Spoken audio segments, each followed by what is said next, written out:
unexplored by the hateful, unsung by the ungrateful, unappreciated by the unfaithful,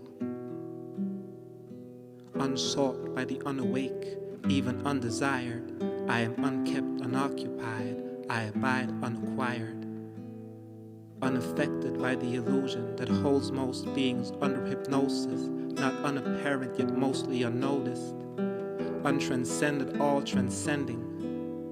As I am beginningless, so am I unending,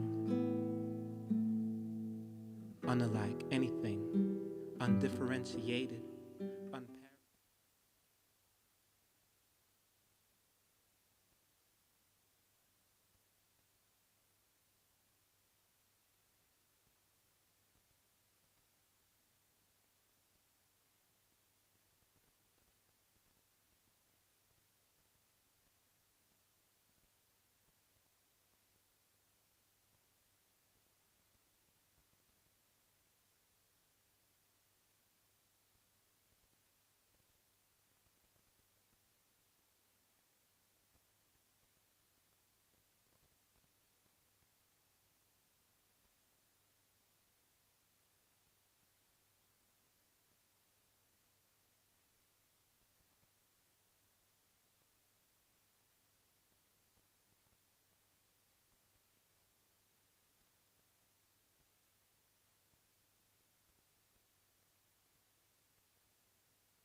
Om.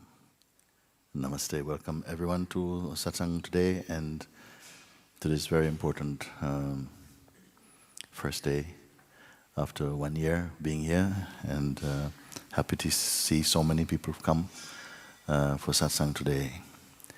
And we'd also like to welcome also all the friends who are joining us via internet in different parts of the world today. So big welcome to everybody. And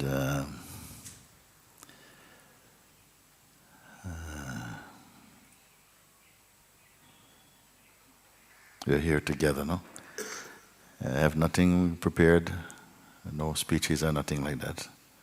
As you know, those of you who have been in satsang here, you know that everything is only as the moment shows itself, like that.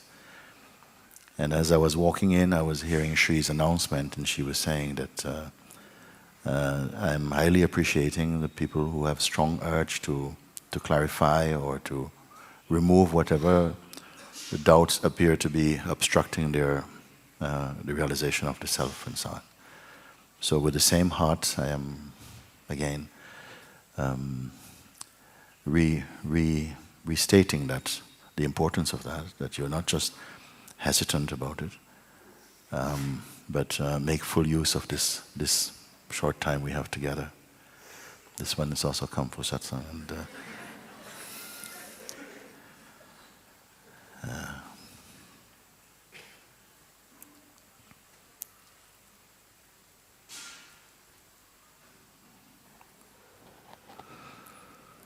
Om Namah Shivaya. Om Shri Unachala Shiva. Om Ma Ganga. Om Namo Bhagavate Shri Ramanaya. Om Namo Bhagavate Shri Punjaji. Om Shri Buddha Ki Jai. Om Shri Christ Ki Jai. Om Shri Krishna Ki Jai. Om Shri Anandamayi Ma Ki Jai. Om Shri Sagadatta Maharaj Ki Jai. Om Shri Yogi Ram Surat Kumar Ki Jai. Om Shri Mahadev Ki Jai. Om Shri Ram Ki Jai. Om Shanti Shanti Shanti. Om.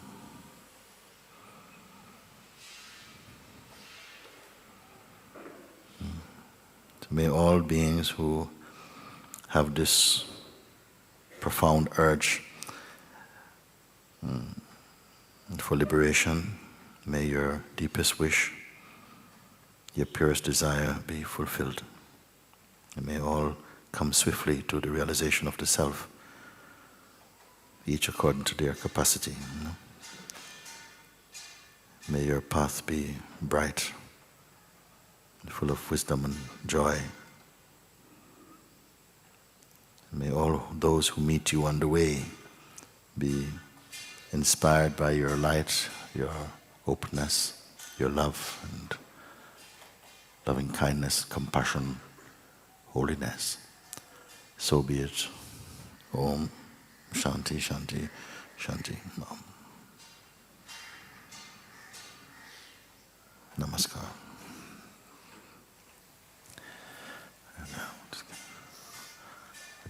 You come then.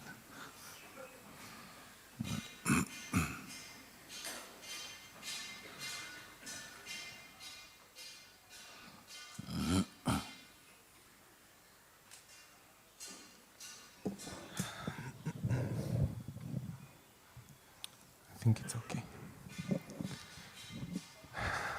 Good morning, dear Muji. Good morning. And thank you so much for everything, first of all.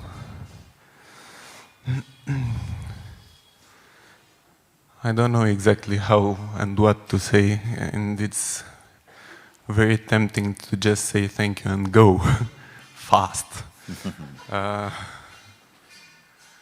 However, things are somehow changing a lot and there have been a lot of changes, but there is one thing, this one thing, that is the thought I. Somehow there is awareness, pretty much always. Sorry, awareness with your? Always. Okay. And things happen, and thoughts and emotions, and it doesn't make much of a difference to that. But the thought I is somehow still like a problem. Like is... Does it say it is a problem? It feels like it. Right. In some days anyway. And a lot of... It's a problem for who? Who is disturbed by it? Look into it now. When I speak like that, I'm not simply shooting back some kind of spiritual cliche at you. I really want you to look, because otherwise we say things like this, and I am picking out, wait, hang on a second. Let's see, what is saying this? What is saying the I is a problem? Who? It's... For, not even for I, it feels for me like a problem, but it somehow feels... Distinguish the difference, discern the difference between the I and me in your statement you put now. Yes. Yeah, we can look. Huh? There's a difference or not? There is. Yeah, okay. So the problem is for who? For the me. For the me. And the me is the... thought, but... you sure? Because it's behaving more than just thought. Any other thought will come and go, but the me thought feels more sticky. It's personal. Exactly. The me is personal. This is the thing. And almost all human beings refer to and relate from themselves as person, primarily. You see? And this is the question. When we come together like this, we have to not let too many things slip through the side doors. We have to catch them early, then it will not delay your seeing. You will catch it very quickly, what I'm pointing. And I know most of you are familiar with the line of inquiry that we conduct, and very quickly you come to expose or to see through the illusion of I. Intellectually, it is not enough. We will do it together like that. So straight away, we're discerning some difference, a distinction, a difference between the sense me, which is the personal. When the I becomes personal, we say the I me, which is the person. And then what is troubled by this, somehow it must be the I am you're feeling, maybe another I is not quite the same person. Or what? No, it's not the same person. It's just... Okay. I feels very, very unnatural. I feel very unnatural. The I, me, the person. Would you say the person? No, I wouldn't say the person, because there are thoughts that come and go, even some sort of identification that comes and goes. Yes. And it just comes and goes, but the very it's like, I don't know what to call it. The I feeling, the I yeah. person. The yes. I person, yeah. It also come and go. But it come back. Yes. And go, and come back, and go, and come back, and stay a little bit, and fades, and come back again. Yes, but it would be... I don't want it anymore. You know, like... And so the one who doesn't want it anymore now is the... Well, not awareness, of course, but still some sort of I, me. So the I, me has ways in which it can kind of be in a higher state of high. I'm tired of myself, I just wanted to finish now. I just had enough of him, Then who is speaking this thing? And you say, well, it's not the weakness. You said it's not the weakness. It's the weakness not. is still above that discussion, Yeah. looking in somehow. Yeah. So one I feeling is saying like, the I is saying, I'm really tired of this I, me, because it always gets into trouble so easy. It's always some thought. It's very much linked with thought and past and all this stuff, and now it's heavy. It's not even so linked somehow. It's just that, as if I can say, as witness, as awareness, I feel, well, it's incredible somehow. But there's also this little splinter, which draws somehow a lot of attention. Yes. And it's not very personal. But it draws attention. Okay. Can we say something also? Attention, you mentioned, is very, very important functioning or tool of consciousness, because attention, where the attention goes to, normally this is being registered as this is my experience. So attention is one of your great powers, and the power to believe is also a great power, and to identify. These are strong powers. But even you say there's a splinter, which is this ego identity, okay? And attention, voluntarily or involuntarily, is going there.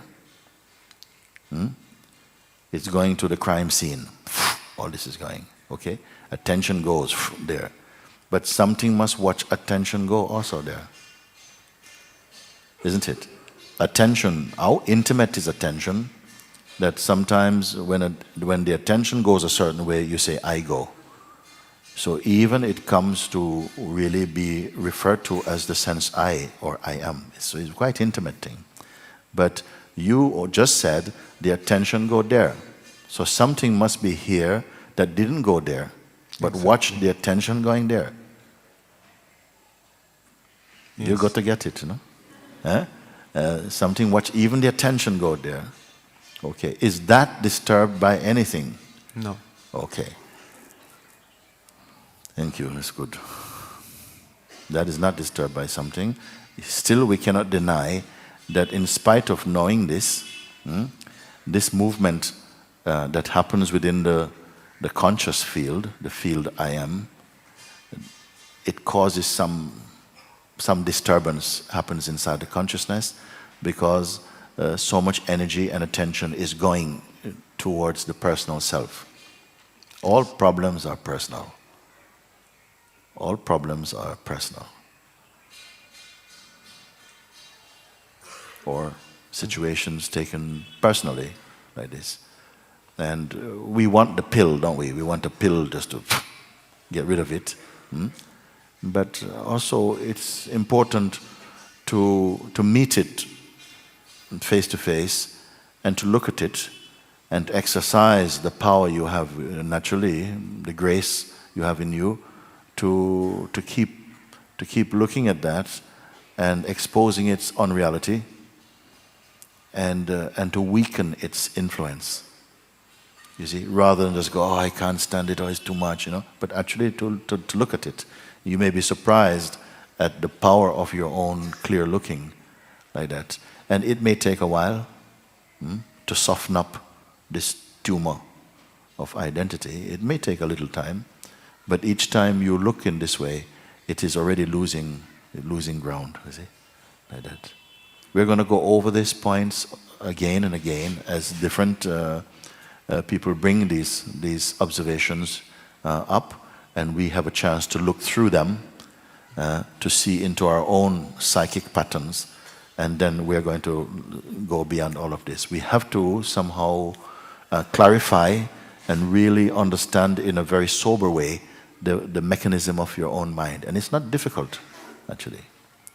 Everything is happening because as yet we are not confirmed as in the true position of the self. You see? something keeps jumping back into the position of the me. First the I am, or then the me self. And all these are movements in the great being, in the self, you can say. So it's going to become more and more clear. Some people may be not so accustomed to what we are looking, and we are looking at it. And don't give up if you don't feel you understand, because satsang is not only with the words. Energetically also, support is coming, arising in you, because something brought you here. No? You may think it's your mind or your friend or something, but I say that it is your own beingness that come to clarify and to burp out all this, nonsense things that keeps the being feeling claustrophobic or trapped. And in talking like this, we begin immediately to flush out some of these toxins, psychic toxins, conceptual toxins like that. And quick, the things can flow. So bring me back to my point now. Where are we? That it's all watched from another space. Why you do that?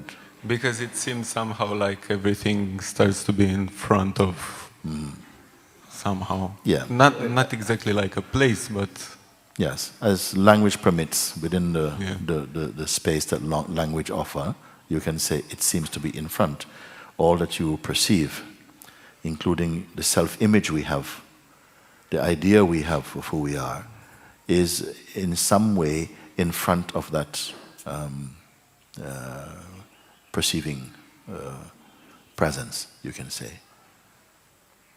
Is this clear for you?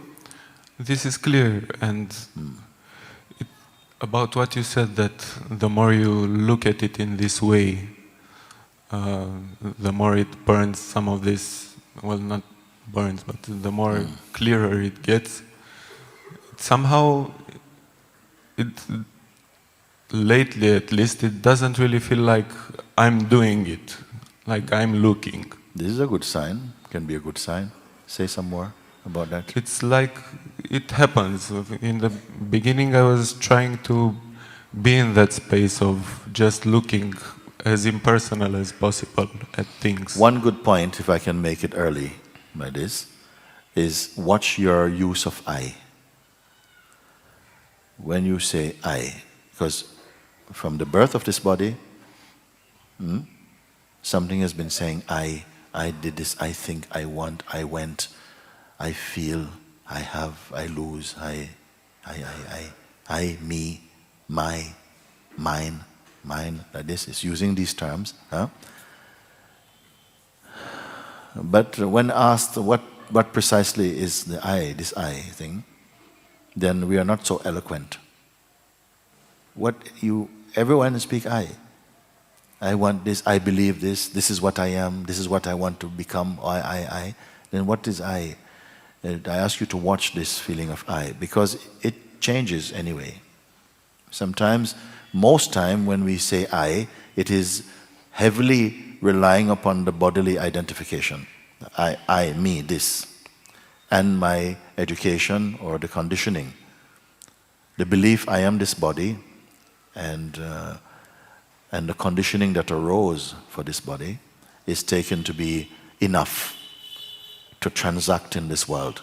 When we say, yes, I think I'm going to do this, I am going to do that, you're referring mostly to your body, mind, conditioning, personality, so to speak. You see? Who speaks from the position of consciousness? You see? It's very important, this self-watching. You see? You will start first noticing with others, because it's more easy to notice with others, then you'll bring your attention here. The attention must come back to this. But for the most part, our attention is outside in the field of otherness. You see, we are very much caught up with the relationship with the feeling of other. You see? And so we are only telling stories.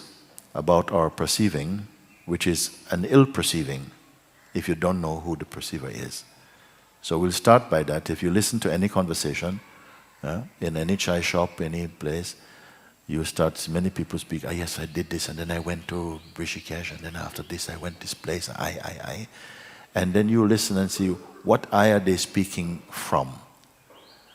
What I are they speaking as? And you see it's very much to do with person. It's all personal, everything is personal. And it's not stable, the person is not stable. The personal is not stable. It is like clouds having conversation in the sky. Okay, let's meet tomorrow. Well, will they? No, they won't, actually. You see? So we speak many things from this position, but it's not our fundamental nature. Then is it possible that, what would it be like if our words, our thoughts, actions are directly sprouting in front of that fundamental being? Would they be different? Would you still use your same language? Of course you will do it. But a new power will somehow pervade your presence, action, thought, like this. You see? So it's very important. And I am going to be going across these things over and over and point them out. I'm going to point out. You see, again, where you're speaking from, you see? So you might feel a bit uncomfortable. And sometimes you won't like me when I speak like that. I say, can we just get on with it? And I said, no. You who is going to get on with what? No. You see? But then you'll burp it out. And then you somehow will experience the greater space of self, which seems to have been unrecognized or denied, because in front of it, the busy person is always somehow stitching away at some new story. And many of you already have a sense of this, but maybe we can move it completely back into the heart again. And don't be afraid of this, because some people, they feel that if they become so attached, we have become so attached to our identity, personal identity, that it feels that that's all there is. That personal identity is, but it's all I know. You see? This is the mystery, but it's all I know. If I lose this, if I give up, what's left? You see? So I can't give you a paper answer about it. Also in satsang, you may find that gradually, unforced, some discovering is taking place. Like you don't know how it happened, but your mind is much more clear. Your sense of being is much more clear somehow. And perhaps here and there, a caterpillar will become a butterfly. Why not? I would like to see that. And why not? Because what I'm pointing to is perfectly seated inside your heart. We're just somehow trying to peel away the superficial layers to say, look, look, look, look. But you can't see it. You can only see from it. You cannot recognize it, sort of as an object, because yourself is not an object. It's not the object of the body, nor even the subtle object of mind, or even emotion, much more subtle. But somehow, when it is in clear recognition, I say a non-phenomenal recognition, somehow you will know.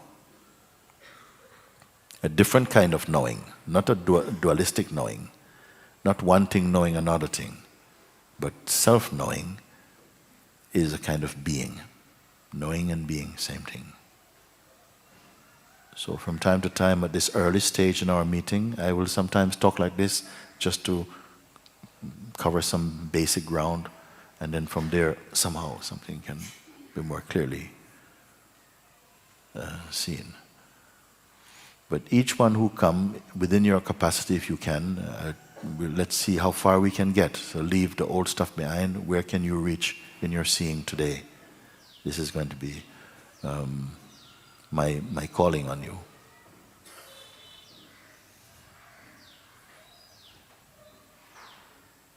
what are you clear about through your own spiritual practices and so on?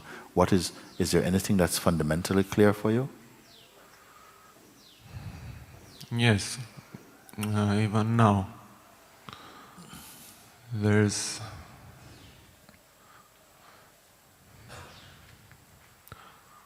perceiving and perceiving of that, of perceiving. Things are perceived without me perceiving them. When you say without me perceiving them, you mean without them being personal, you mean?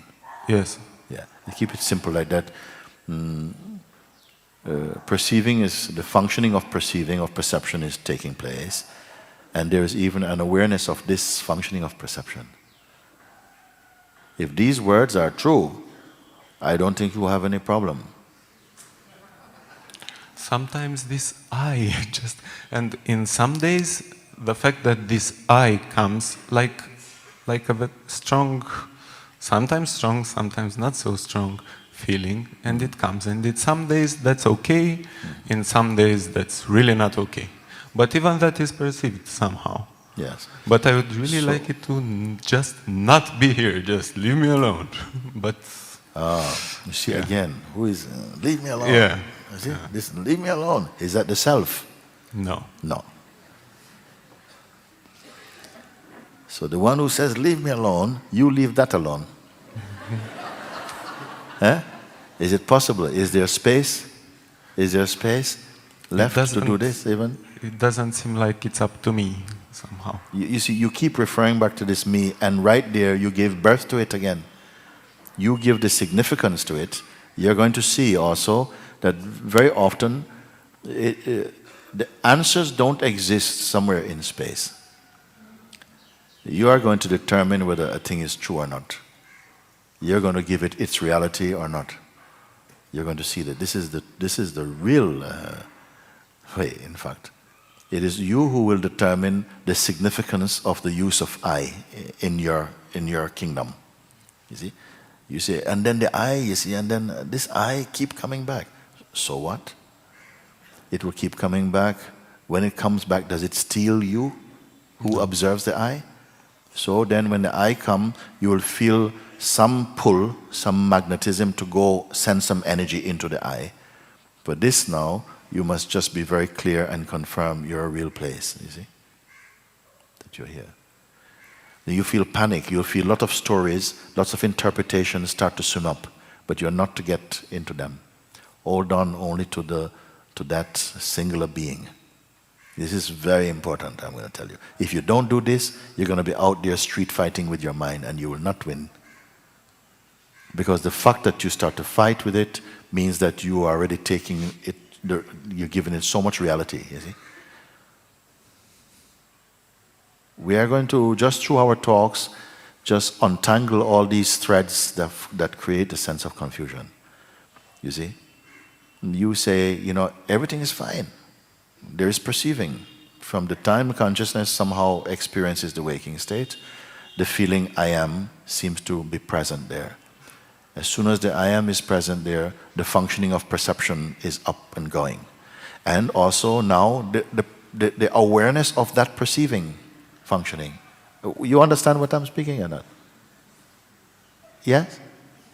Or I can slow down, go back a bit. Yes?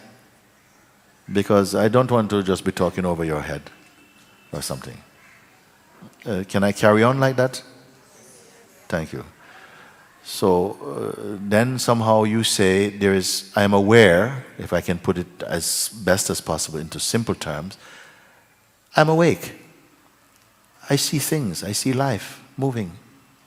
I feel my moods.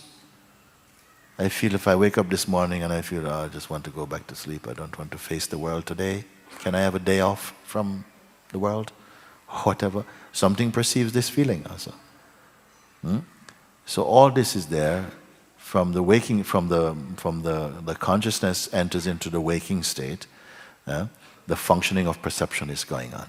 And you said something very exciting for me. You say, even the perceiving of perceiving is there. Then I said, oh, it's very good. What can be the problem? Even the perceiving of perceiving then who is behind all of this? What is the state or the nature of the one from whom has come this admission? Even the perception, the functioning of perception is perceived. What is the state of such a one?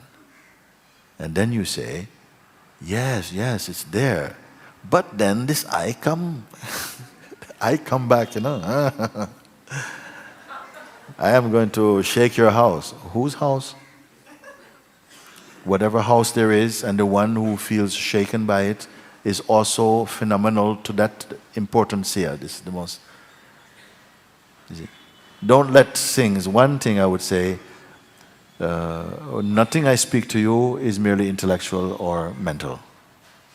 It's profoundly practical. And it's always about now. I'm never talking tomorrow, next week, whatever. Now, because the truth is here. The conversation is happening in the space of truth. The truth is not going to come from somewhere else. It has to be in the very core of your being. The I comes and the I causes trouble. To whom does it cause trouble? To the one who believes this. Like that. Yes, it's true that there is the what I would call the constructed self. Let's put it like that. The self that is constructed out of thought and emotion, and the psychological self, we can say. Because that's what we have been brought up to identify ourselves as. And this constructed self, it's not complete.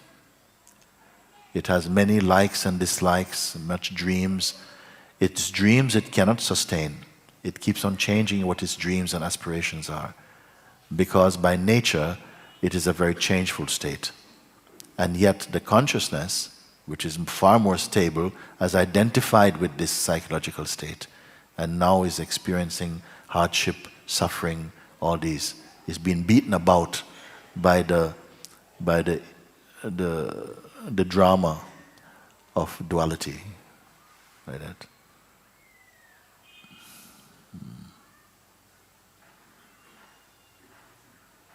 Once you have come to that state where you say, but I can see now that even this sense of myself, in all of its range, it's changeful. It's a chameleon. It is changing all the time. What watches this, I ask you? Then you must not just give me an old answer. You must give me a now answer. Look, what watches this? Then you must be in the answering place. And if you go into the answering place, you don't have to answer. You see? Because you are one with that. Don't just get into the habit of using words and concepts and so on. They can become misleading if you don't use them properly. I ask you, what is watching this? And immediately you are to go there, because the question invites that introspection. And when you go again, you say, yes, I mean, from here, there is no problem. But when I go out, I say, yes, something goes out, and then the I activity starts again, and it will get weaker and weaker in its potency. It will reduce in power, it will lose its influence, and gradually become insignificant. Many people, they say they want their mind to stop.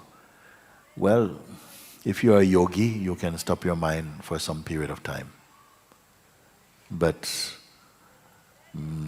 it will come back. The mind is not stopped like that, not by force.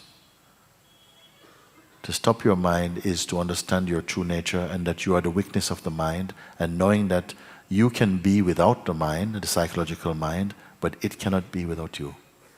You will see this. And also the beautiful transcendence of the influence of the egoic mind is when it loses its significance for you. This is when you hear it, kill the mind or transcend the mind, this is all it means. Just like you don't have to transcend something that has no interest for you. You follow? You don't have to transcend something that has no interest for you. Then you're only being troubled by the things that have meaning and interest for you. The things that have no interest, they don't disturb you, they don't register in consciousness. So effectively, experientially, they don't exist.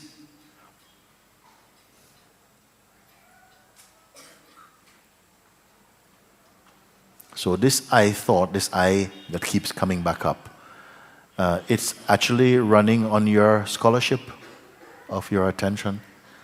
You're endorsing it with life because it comes and you go, oh, look, it's here. But it could come up and you say,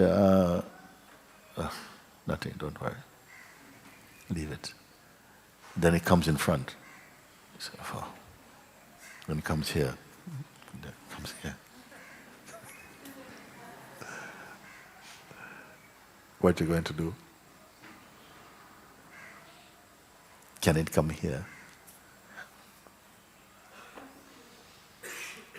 In fact, if it keeps coming like this, no? And you give it permission, listen, you can come anywhere you want.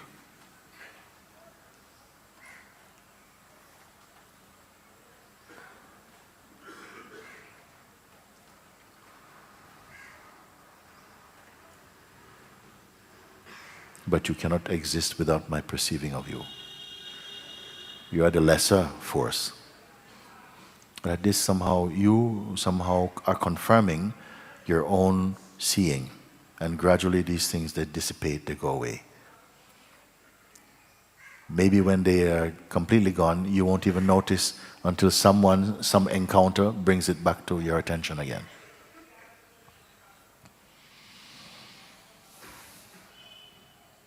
So you say, I want it to be gone. Like that.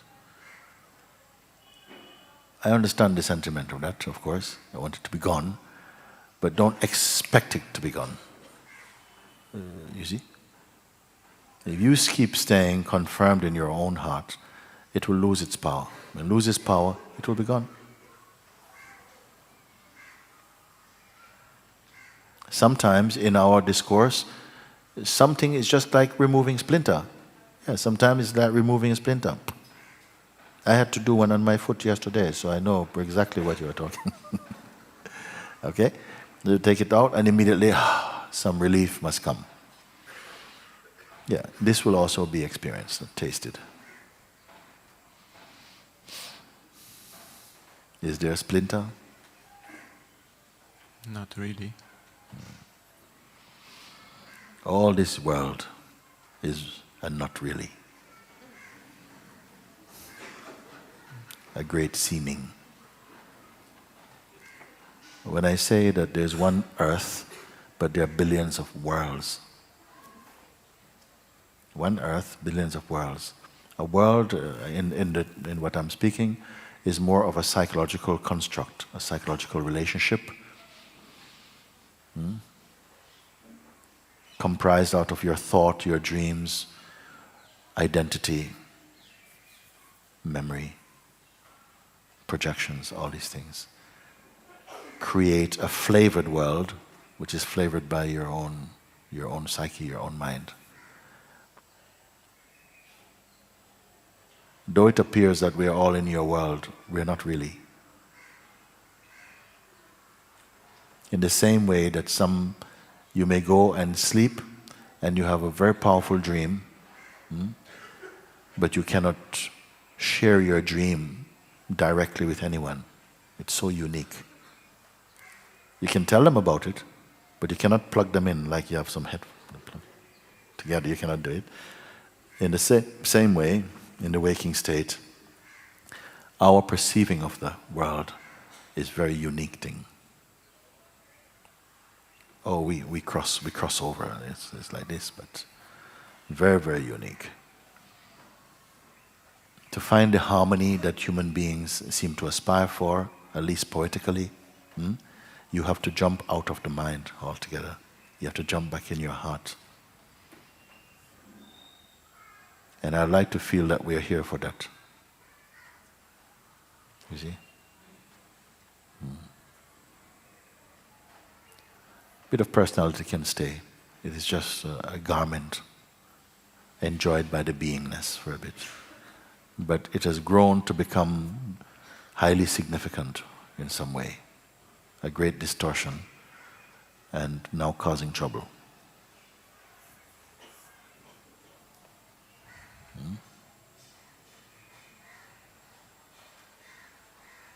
Thank you very much, Moji. Okay, thank you. I love you. Thank I love you too. Thank you. Very good. Okay, you come and then let me hear you say. No, come there for now, please. Thank you. Yeah.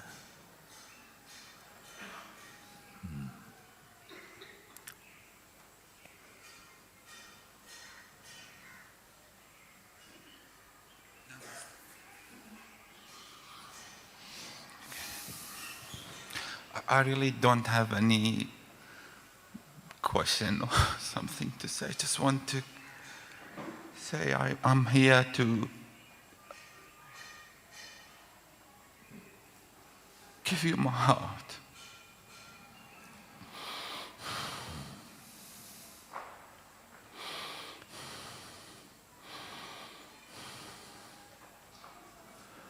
It's a very powerful thing for a human being to say. To come with such devotion, such surrender, you give your heart, you receive the universe. This type of attitude. What it mean? That you're not choosing yourself, your psychological identity. I surrender myself like this. You offer your existence to existence itself. Then there's something very, very rarely expressed in the human kingdom to say something like that.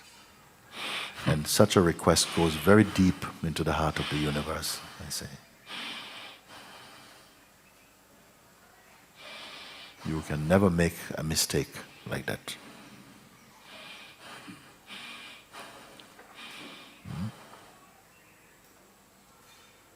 When such things are uttered with any kind of genuineness, they go to the very heart of not only the universe in its physicality, but in the soul of the universe. You see? Because it sent grace to speak through this body to say something like that.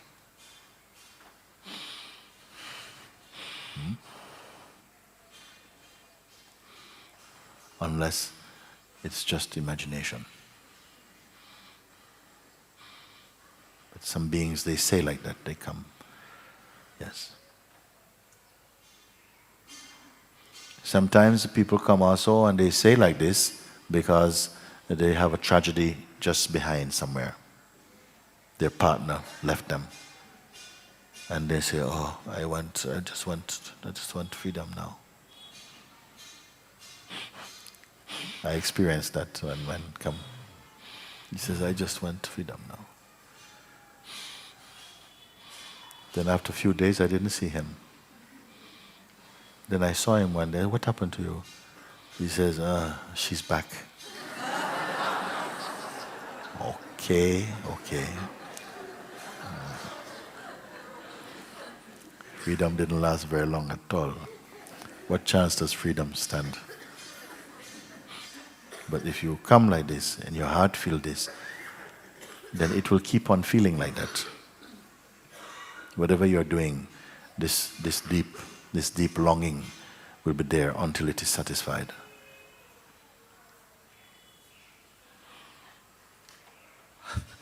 I've been dreaming to stand here since 3 years. And my eyes are blessed to see you today.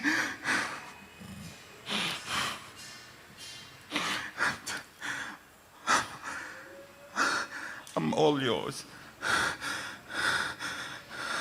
I'm all you.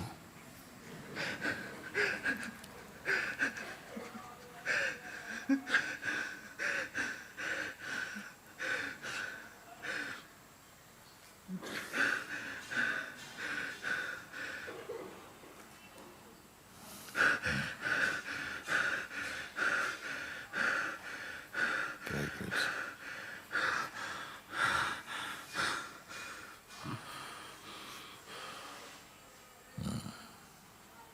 Very good.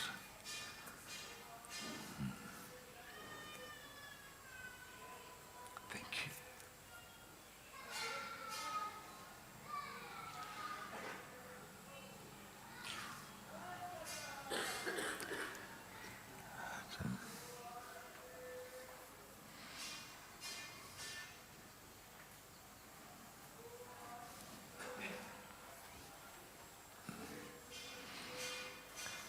So far now I can't see you. Really? I don't believe you. Nah, I can see you.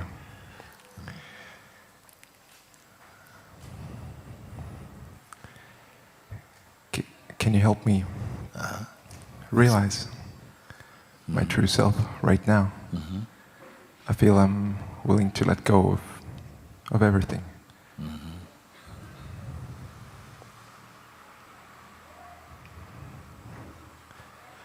When I put my attention inwards trying to find the I have like trouble.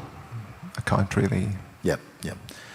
You must take it from the position that your very attempt to find the I starts from the I itself also. The sense I am is natural for you. The sense I am, in fact nobody gave you the name I am. When the parents first christened the child, I don't think any parent christened the child, you shall be called I am. Nobody. You are James, you are so-and-so, Susan, something. So the I am emerged. I am Susan. But I am is not Susan. The I am is not John.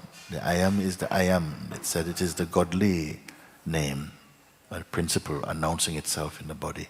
It says I am. And that I is not ego, is not the ego. Or you may call it the ego of God. You may call it that. But you must understand what that means. The sense I am arises inside. So when you say, I'm searching to find the I am, it already begins in the I am. When you say I, you must know I is I am. Don't think I is the person. That came after. That was a distortion that developed after the I am. The I am, when you say I, take it to be, when you say I, take it to be the self or the consciousness.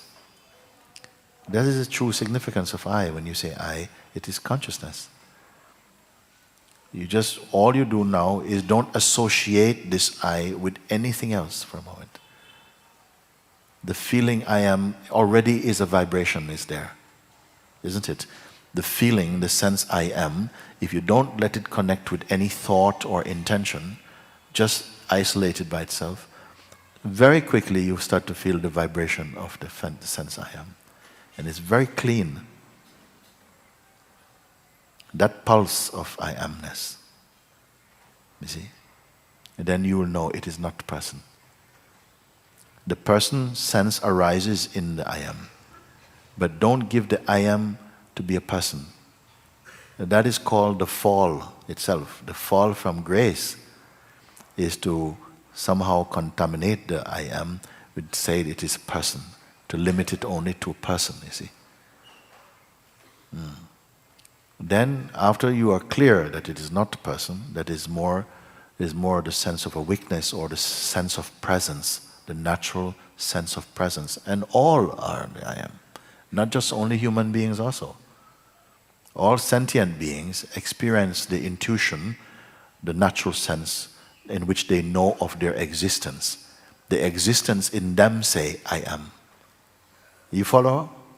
The existence itself is announcing itself in the form, I am. I am means I exist, I am here. It doesn't need anything else. The I am doesn't need anything else. You just need to know it is the I am. And all things are rising out of it. The sun needs nothing from anybody. It is there. And because it's there, everything, all life comes into flourishing because the sun is there. But the sun, we say the sun is shining, but the sun is not shining. It's just there. But its radiance is pouring out of it. Same from the I am. When you stay in the feeling, I am, natural feeling, then by itself you feel a very beautiful vibration, comes also very peaceful. At first, it can feel a little tension is there. But don't worry about it. Then something is relaxing more and more and spreading until it has no boundary. That's the most natural. If you want to call it meditation, you can call it like that. But it's the most natural, the unmixed sense, I am. So if you understand this, don't even go looking for I am. Because looking for the I am is the mind. I am looking for the I am. But who are you? Well, you yourself are being looked at.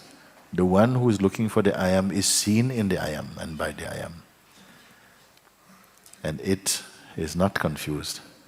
From the I am sense, identifying with the body or the person creates some distortion or some confusion in the state of I am. When Sri Bhagwan Sri Ramana Maharshi was asked about this, he actually said, the I removes the I, yet remains the I. Now I'm sure some people go, what is he talking about? It means the natural sense, I am, removes the I me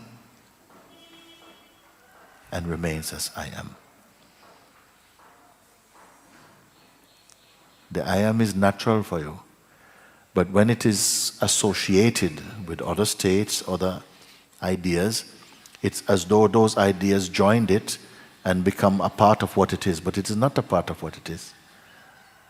So this can be the most simple step you can take. You don't have to have spiritual, religious background. I can point, even children, they respond to this. They are so happy. Just to feel that feeling of just being, and don't identify with any pictures or any thought or any time zone. Just the feeling, I am.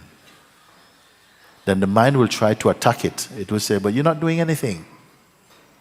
You're not doing anything. And somehow some people buy into this. Oh yes, but I'm not doing anything. And then you're gone. Mind is very happy. So you're just remaining like that, staying like that. At a certain point, you're not even feeling like you're staying like that by effort. Because it is the most natural thing. Unless a human being is aware of the state, the natural state of being, the sense I am, unless they're aware of this, then there's always some agitation, always restless running about. When you are aware of your own I amness, then you are already at the peace. When people speak with you, somehow the I amness sieves through it. It deals with it somehow. You don't have to do it as a person. The person is a very busy character. The I amness is not busy. It can do many things, but it's not busy. Person does two things, too busy. Yeah, you are going to notice that. So I shouldn't try to do anything or reach anywhere. Just all activities are really being done by the vital force. The activities are being done by the vital energy in them. We're going to come to understand this, because if I say to you, okay, so don't do anything, it is the person that is hearing very often, don't do anything, and then you try to do nothing, which is really ridiculous, you see? So I try to do nothing. But then you're trying to do nothing, you see? So I'm not saying don't do anything. Let your activities move naturally, happen naturally, but keep your attention in the state I am. That's all. then you'll find that activities don't disturb the state I am. If you believe activities disturb the state I am, you're going to start avoiding activity. But activities, they are simply unfolding in the presence of the I am weakness of them. It's a very natural thing, I'm telling you. So being okay with just everything what happens is enough to... Nothing will be enough until you're stably present in your being. When you're stable here, then whatever arises, you see, it will correspond with your being naturally. There will not be a person trying to do something. As long as the personal sense is still there, it's scratching about and it will be dissatisfied even with the I am. It will say, I don't get this I amness thing, you know. I better go and do something else. And it start to chant Om Namah Shivaya, Om Namah Shivaya, until it gets fed up of that as well. And it will go walking up some mountain until it gets fed up of that as well. Then it go and bathe in the river until it gets fed up of that as well. Then it start to sing bhajans until it gets fed up of that as well. If the person is there, he will get fed up of every state. But as you pay attention, start like that. Today also you can do. Just be aware of that natural feeling. You don't have to go look for it. You see, that's the mistake. When we go look for it, you're already following the mind's tricks. You are the I am. How natural and how simple. You say I is just that out of habit, the I has been given over to the mind and to the ego. And so we're behaving like the I is the ego, but it is not. It can behave as though it is. It can believe itself to be, but essentially it is not. I means presence. Holy presence, in fact. And that can never not be true. It can only be dreamed to be something different. It cannot actually be different from it is. So satsang is that space in which you get to confirm that this is so for yourself, to great joy and peace. So what can I do to become stabilized in that? That itself is stable. Find out who the questioner is. Don't miss it. That itself is already stable, you see. Please try to understand. That in itself is already stable. But something is believing in the questioner. Something identified the questioner. How can I stabilize in that? So already, you see, the language contains a separation from that. Where did this sense of separation come from? From conditioning, from identity with the person. We're going to burn all this out. You see? So that this language, these thoughts will not trouble you anymore, because they cause great trouble. Because this thinking and this conditioning has created a separation in you between yourself and God, yourself and the truth. You see? And that is the singularly most toxic belief you can have. Because it poisons everything else. You follow? It poisons everything else if you believe fundamentally something is wrong with you.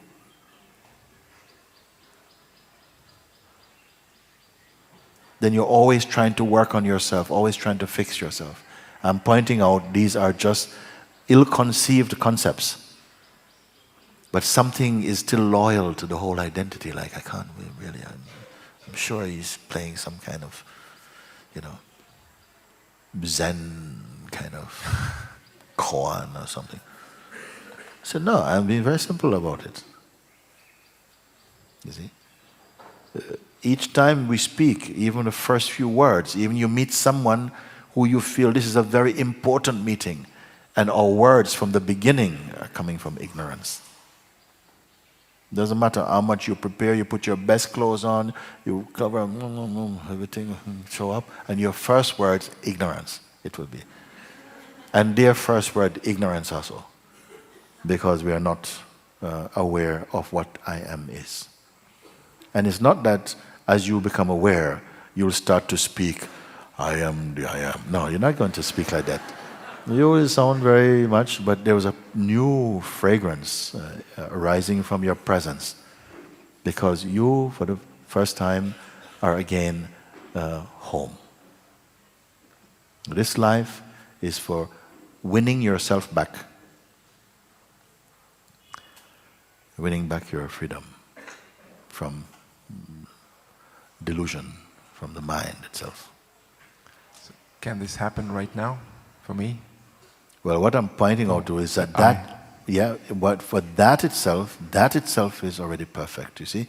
Now, what you're asking is that can the one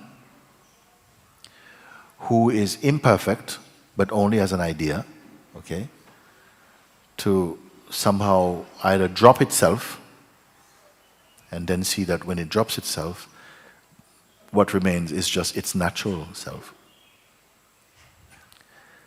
Well, that may take some time. The truth takes no time, but the untruth may take some time to go out. Can it happen now? I'm totally devoted to facilitating your seeing of that as soon as possible. If we could all get it today, then Rishikesh finished one day. Boom. Then I go to Goa. Huh? I'm not especially trying to hold you here for 6 weeks.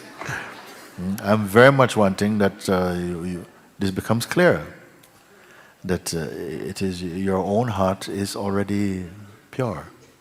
But I understand and see the mischief of the mind. I see how the belief structures were created, and then to somehow dismantle them, to deconstruct them, you see, it's just something keeps like a reflex. You go back to the identity, you see, and this is well, I don't even want to say it will take time. It can take time. You see. What you said in your satsang, like that was online a few days ago, about like just being with what takes no time at all. You that saw? It made a lot of sense to me, and I was in a really great place after that, because I didn't need to go anywhere, and I was just with what was, and there's no need to do anything. And I felt I don't even need to come and see you. Yeah. But few beings are on getting at this point I'm pointing, because in a way it's just like we have absorbed so much misbelief inside. We are so convinced we are the people we think we are. At so many different stages in our life, if somebody interview you, and you could keep all these interviews, one every 6 months, for 30 years, 40 years, and you'll see that each time you get interviewed, you have something different to say about yourself.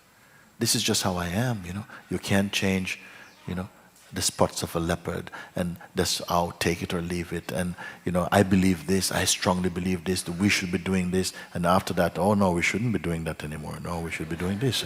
And it's such a changeful picture.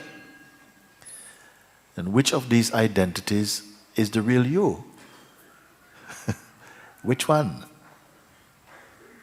Even yesterday, what time is it now? It says 6:04. It can't be 6:04. My clock is wrong even. So even this you cannot rely on. You see?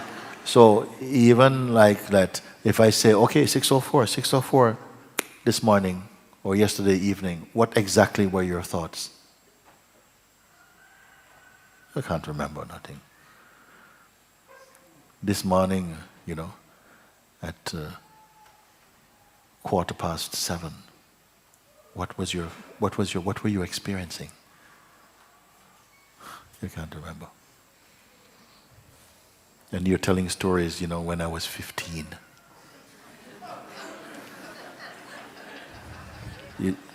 It's very unreliable ground.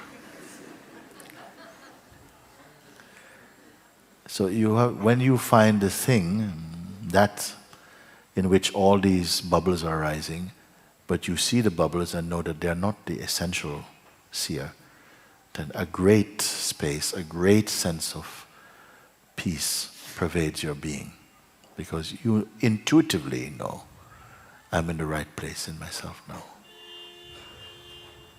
I said this thing, everyone is asking, oh, how can I do this, how can I do that? Then and this what he's referring to, I said, all that you're asking takes time. What is it in you that does not take time? This was a question, you see. All that you ask, how can I do this? That will take time. If I sit, how long should I sit? That will take time. And I am this type of person, I'm that type of person, and I want to become, that will take time. Everything take time, we want, take time. You see? What is it in you that does not take any time? This is what you say. And something inside you heard that. What is it takes no time and takes no effort also in itself? Pay attention to that. But something inside is going, nah, can't be that easy, you know. Can't be that easy. Come on. I know myself.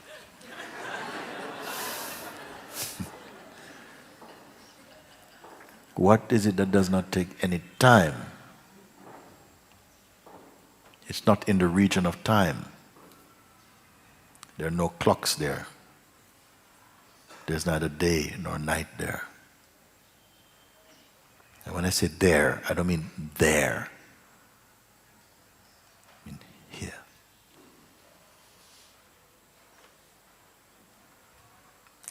Yeah, I've had this experience in the past that just wanting nothing, like just wanting nothing. It was like where I found this like just peace, where it didn't really matter what happened and whatever. Yes. But I went away from that, and I had this idea in my mind that I come and see Muji and this guy, make me enlightened straight away, you know. But it's Wanting nothing. It's very good what you're saying right now. It's just wanting it's what it nothing. is. Wanting nothing. If there is somebody wanting nothing, it won't last. This is the trouble. Because a someone is not a consistent entity. It will require, so you have to remember, I want nothing. No, it was just this experience of just being present and witnessing the thoughts and desires that come, so I could like just let them go as they arose. It was. What's different with this moment?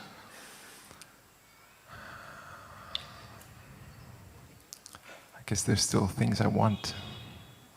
Like there's ideas of future in my mind. It's not completely clean. Yes. This is understandable. You're honest enough to say that.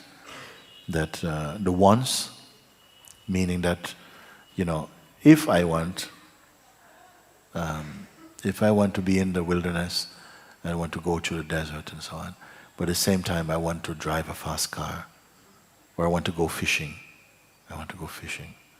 But we have to cross the Sahara Desert. I really want to cross the Sahara, but I really want to do some fishing.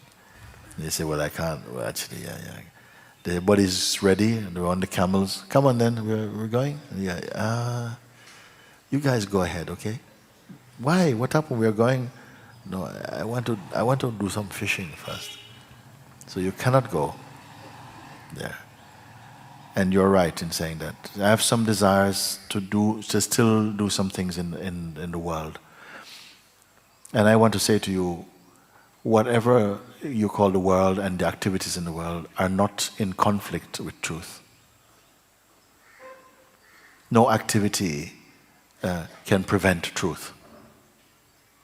It's only the belief and the identity, you see, and the desire that keeps that duality in yourself.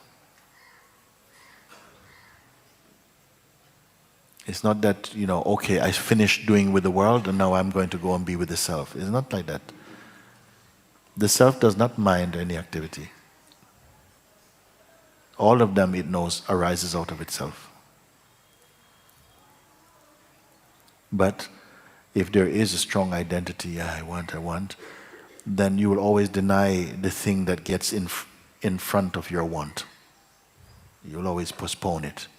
And this postponing is creating a strong duality in you. And if you retain and maintain and sustain this duality, then you are not going to be available for yourself. Because it needs nothing. The self desires nothing. The desires can be there, but they'll become very superficial. But when they matter so much, they're so consequential, then you'll not be open to freedom. You can have everything in the world and not be bound by anything. You could be some sadhu or monk in the forest, but be completely attached to your begging bowl. I completely understand that, yeah. So in that which you experience, you say, there was no desire, there was no identity there, no desire, and nothing was longing, nothing. You are in your completeness. You're in your completeness, you see. But then something sprouts from inside, and the attention starts to go, and I want to go there. And somehow that brings your energy field again into some place, like that. Yeah, I feel at the moment completely at peace. It's just nice to look at the construction, whatever is here, you know. It's but if I go out again, and I walk on the street or drive down the road, and all this stuff starts coming again. Go and do it now. Go for a walk and come back in 10 minutes. Go for a walk and see if it happens. You stay like the space of the awareness itself. You don't say something should happen or should not happen. Let everything play their own role, but you stay as the awareness. And go walk out there and tell me if anything can take awareness away from you. Or if any desire comes so strong that somehow the awareness is gone. Or that, in fact, of course, if you want to go and play with the desire, it will bring in some disturbance inside you. Any desire that you hold, somehow it divides you, and it will bring some agitation in your being. But that's a choice that you must face. The freedom is free, but it's not cheap. Mm-hmm. And at least in satsang, you have a chance to see where you somehow betray your deepest. You say, I want this thing, but something wants this thing as well too. And you put them almost like they're in the same category.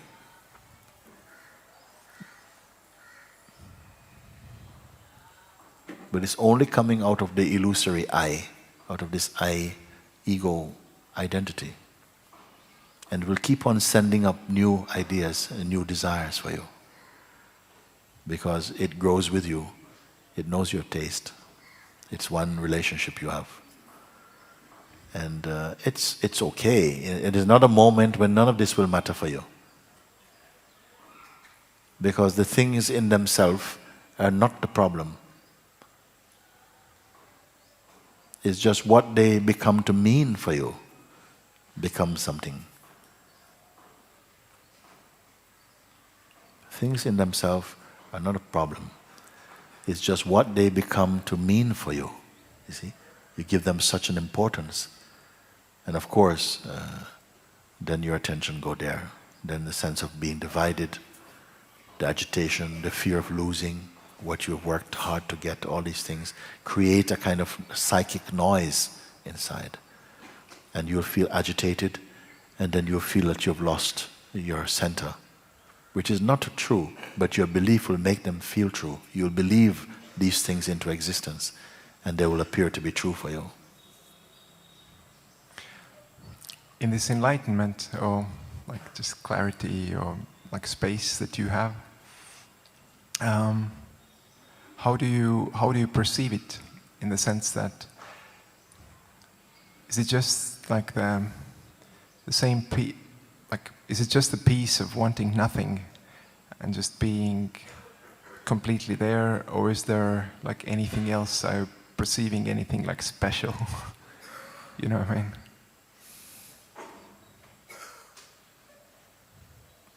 Do you see the world in a different way, like in the sense that, do you see energy directly somehow? I don't need to do that. I don't need to see anything metaphysically impressive. Just there is in the state of purity of your pure self, there is just an underlying joy, unbroken, a peace that's unfading, a love that is inexhaustible, a life that is unending. But that's enough, right? Nothing else needs to happen. In the sense that if you have the joy and the trust, and you just like, you're welcoming everything that comes in, and you're in the moment, not wanting to go anywhere else or needing to make something specific happen. If these things should come, then they're part of my play. I would enjoy the superficial. They're superficial. I'm not living because of them or through them. While I have a body, I have to pass the time somehow. And somehow I like. Last night I was in a bed. I went to bed 3 o'clock, watching YouTube, some reggae music. I enjoy it. Does it stop me from it? No, not at all. Not stopping. So everything is natural. I cannot say in this that I don't want to give a funny picture about it either. I'm just trying to take away the kind of fear that people seem to have, like somehow you're going to be just like him. I mean, that I'm a living being. I move about and so on, but I am not preoccupied with tomorrows and the next moment and what I'm going to do tomorrow. And you see, still people ask me sometimes, so what do you want for breakfast tomorrow? I say, I don't know, nothing at all. Even my family, my daughter, and how do you feel about this afternoon? You want to? I don't know anything. I don't know anything. Maybe I've just become grown a bit like that, and I shouldn't speak about it, because nothing wrong if you feel, well, okay, at 3 o'clock we do this and that. Maybe that's your way. But the life is still so powerfully rich in all its. I don't have to go looking for anything. It's all brought here in front, if I need it. Understand, but I was asking, is like not being attached to anything, that's enough, right? Yes. But this comes naturally. It's not that I am not attached to anything. It's just like that. In a state of contentment, attachments, it's very, I don't want to be speaking so glibly, because being around sometimes the Sangha and watching their growing so beautifully in the self, no? A little attachment come. You see? It's like, because it's so enjoyable. But it's a kind of attached but not attached, actually. I don't know what to say about it. You feel a love for things, and it's like that. But it's not a big deal. It's nothing at all there. If I have to walk away now, then somehow the power makes it. It's perfectly fine. It is as that.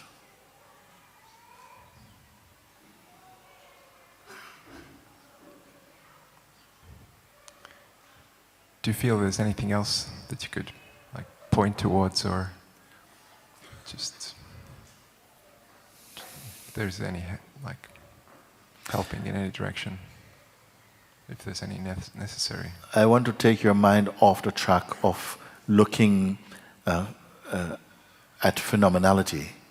You understand? Looking at something to do or like this and so on. You may find just being here, whatever there is, if there is something, will just naturally just blow away. You'll come more and more to see from your natural state. And you don't have to make any claim. You don't have to say, okay, now I don't have this anymore, or now I've overcome. No, you're just, something is just quiet. the self is not an exercise for me. It's not a practice. I don't practice to be myself. But somehow, sometimes the mind will come with some things, and it is good that it comes. It brings a little tension, and this tension is important in life. To exercise your powers of discernment, some things you have to turn away. It's not that you experience the awakening of the self and then you live the rest of your life in a hammock with a lollipop or something. You will somehow still have to discern things, and working in the midst of many people, you'll find that that gets exercised very nicely. You don't determine anything at all. And yet the life, as I said before, is quite rich in its beauty. It's not all sweet and beautiful. Some things are ugly also. It's part of the dance.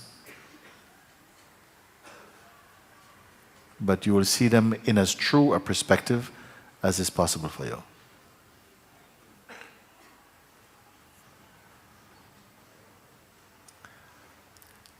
I think I got my answer in between the lines. So, brother, teacher, thank you so much for being here, and thanks for all the teachings. It's very, very good. I feel you've said everything already so many times, like it should be like so super clear. So, it is understood that we learned a lot through repetition, and so sometimes we have to somehow dispel them through repetition. Myself, I grew up many times, was told things that I could not comprehend at the time, and many years later, somehow it came back and I thought, oh, so that's what that is. So it's good just to be reminded and to be redirected somehow to where to put your attention, because it's jumping about all over the place, and just to bring your attention back to yourself and to experience the harmony of that. So like this. And to be in the energy field also of satsang is very good, because it soaks out many of these irritations. They go.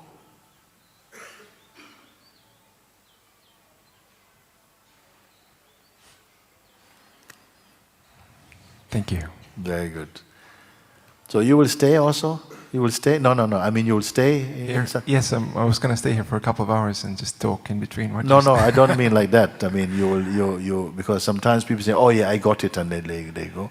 So, No, I like the energy. I feel it in my heart when I sit there. Yeah. So I'm definitely gonna come as much good. as I can. If I can, I'll find you somewhere and hang out with you. I saw you once in Laxmanjula, but we were going to sing then, and so I just stayed stuck with my previous plans in my mind. Yeah, better not to hold on to any plans. Better to let everything be. Exactly. If I was to be taken away to wherever, prison today, that's what would have to be, right? So just face everything and just keep the awareness just inside and not get attached to them. These little desires that want to throw themselves away from you and anchor you down. Very good. So I'm going to try and practice that. So okay, thank you. Thank you. Thank you.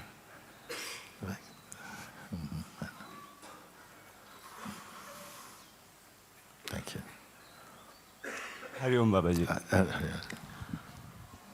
This is a question which is sprouted from the last discussion. Yeah. You said that there's only one earth and there are around 6 billion worlds.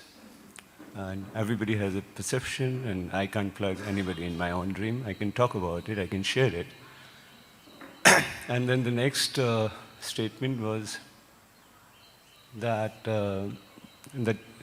we have to move from our mind to our heart.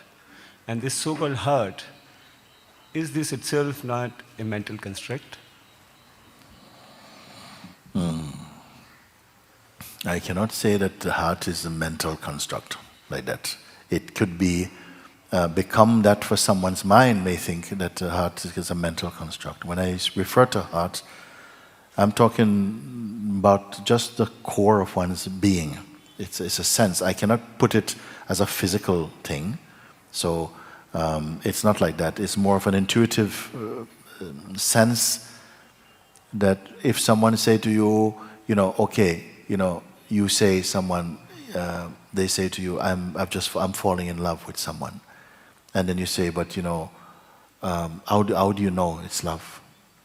And they say, well, I don't know how to say it. I just feel like this. And they say, okay, actually I am completely absorbed in that feeling in my heart. I feel very happy.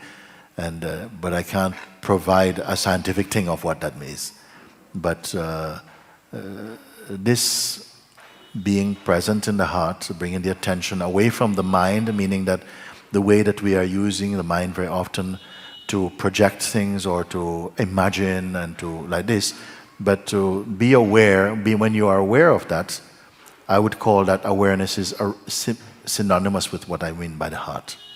Like this, I would put it. And when we say like, what is the functionality of this heart? Is it? Can we say this functionality of the heart is same as of the mind, that it is still perceiving this love, or is it just being? It's just a feeling. I mean, it's a semantic question, but still, it's more than a feeling, and it's definitely not a thought. It's more than feeling. Feelings are arising in it. Even a feelingless feeling is felt in it. But I cannot define it in any kind of like language terms, like it's like this or it's like that. I wouldn't put it like that. So I can still say my heart is perceiving this so-called love, is it? I can still say it. Yeah, we can say anything. We can say the love is felt in my heart. You can say like that. You can say my heart is full of love. You can say my heart is love. You can say I am love. We can say so many things like that. And many times people use the term heart like this, and you can hear that they are using it in like a kind of emotional center or something like that. Sometimes we use it in that context. Sometimes we use the heart as the seat of feeling, of deep feeling. Sometimes we refer to the heart as the place where God is within ourselves or our deepest truth. So it depends on the usage of the term. The other thing in that discussion was about the language being dualistic and being object-oriented. Yeah? Being object-oriented, the language okay. itself. Yeah? Yes. The I and me. And I haven't seen a place called Rishikesh. I haven't seen a country called India. I mean, from an aeroplane, I've never seen America. I've never seen Europe. It's all political, like. But still, we have this, object orientation of saying that something is this or that. Do we have a possibility of having a language which is more functionality oriented? We were talking about the children, this Susan, we were saying that, But I have seen the Susan saying, Susan is hungry, and she never says, I am hungry. It's somebody else, it's a third person who's hungry. And the stress is on the functionality of hunger. And perhaps, as grown up, we forget this language of functionality. And, in poetry, when I read Tagore or somebody, anybody, like it's more about feelings. It's more about, it's not about anything else. It's more functionality based, this poetry. When one awakens to the self, you don't have an awakening language. We don't have a language like that. But somehow, whatever you speak, whether you talk about tomatoes and grapes or something like that, it's still the same language. But where they're sourced from, where the orientation behind them is very different. I'm not saying that when I speak about grapes, I'm speaking about some supernatural thing. It's just grapes. I talk about grapes. Language can be very ordinary. I feel what we miss very often is that we are more energetic beings than we are just merely cerebral in our life. And that we are a lot more intuitive than we imagine. But the more that the attention turns away from just object-centered and become more subject-centered, then the more actually our presence carry a beautiful fragrance of that understanding and that love that emanates from that. I think these are things that are very clear for some people, And for others, it can seem like imagination or something like that. But I don't have any argument with that. And I want to also share this thing that I came across this word called Ubuntu, which is a flavor word called? Ubuntu, which is a flavor of Linux operating system. And I read it that these people, they got it from an African language, and the word Ubuntu means you are as good as your community is. It means you are not wrong, you are not bad as a person, but you are as good as your tribe is. Thank you. Thank you, thank you.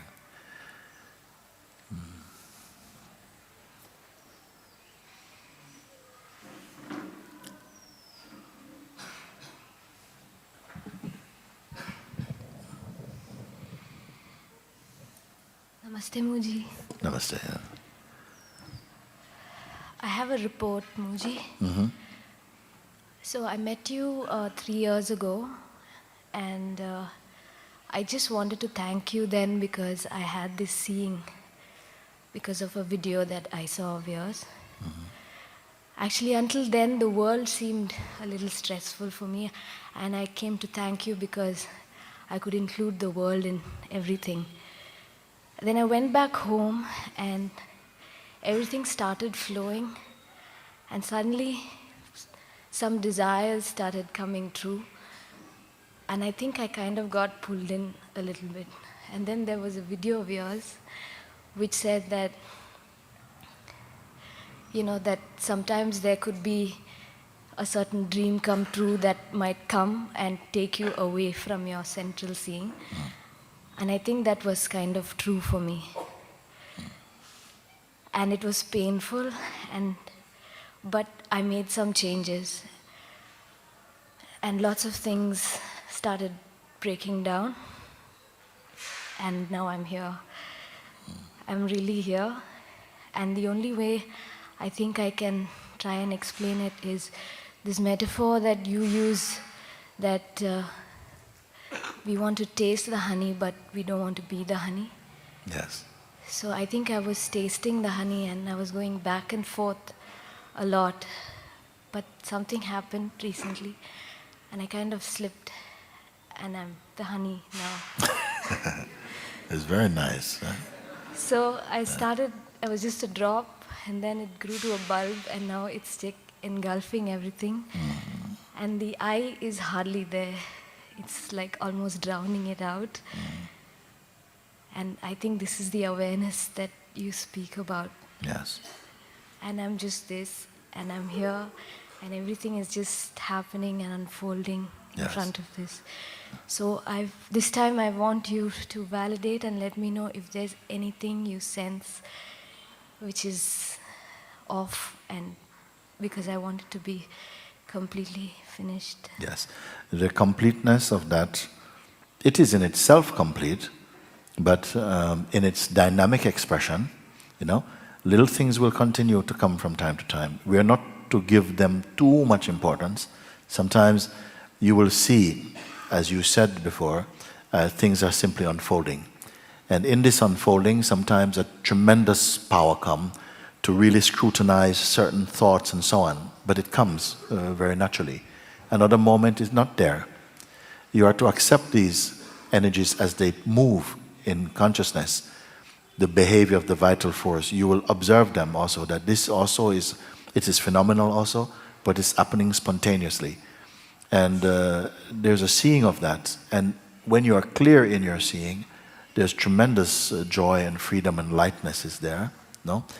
From time to time, some thought patterns may come, some things may come, and you may feel a little bit a pull to go somewhere, and you can observe those.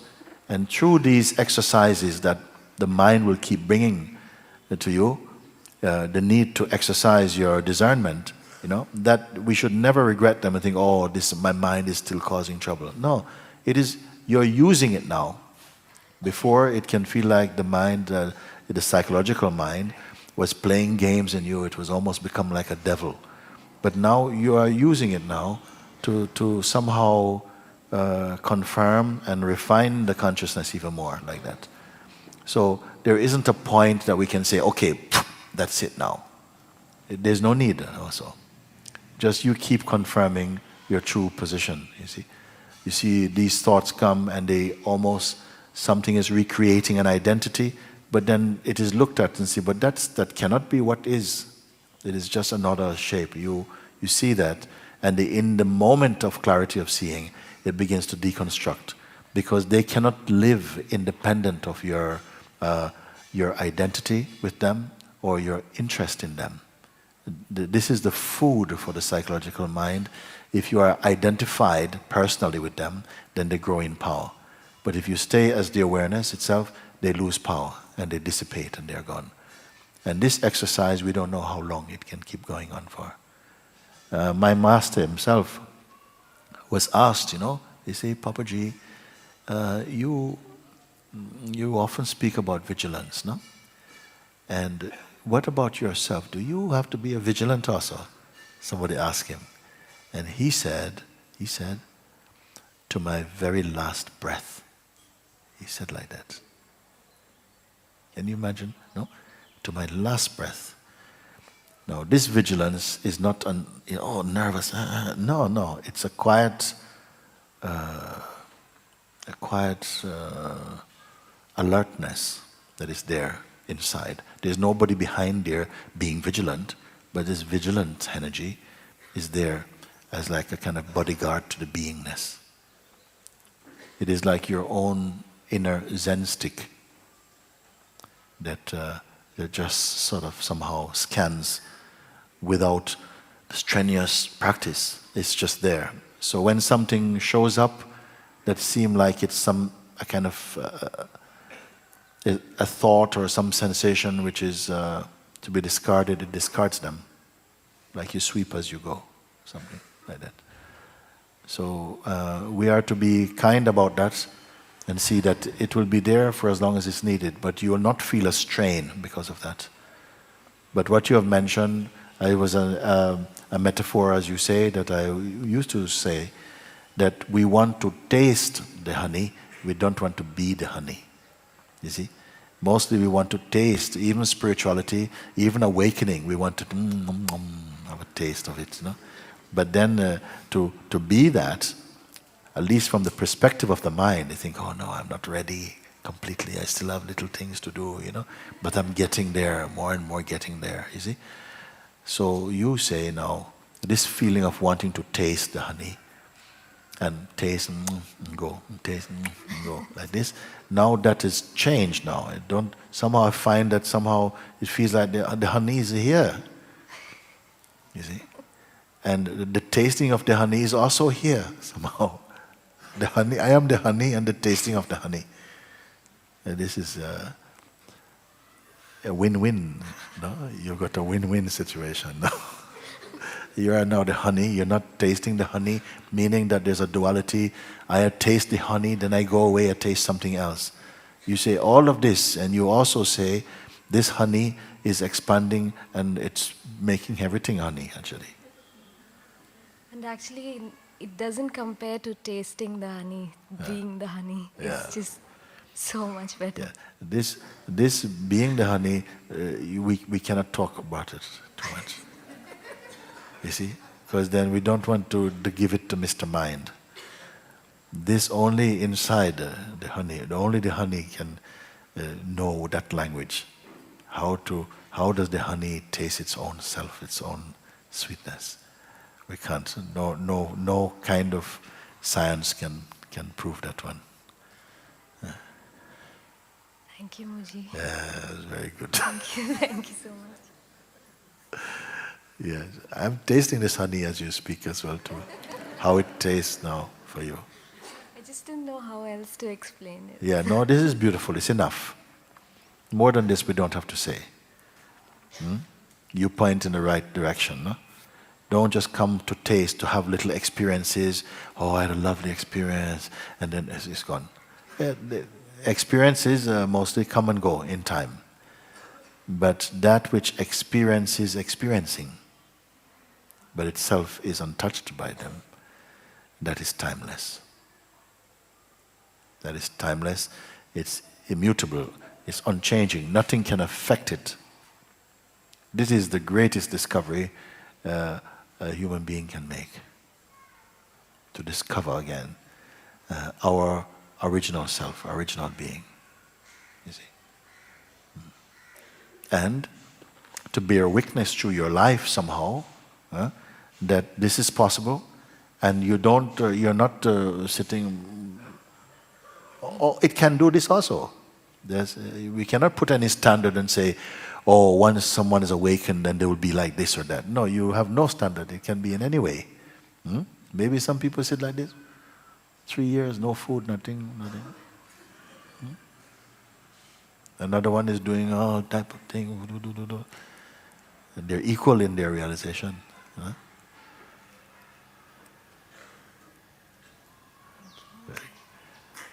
Very good. Thank you. Okay. You come. Okay.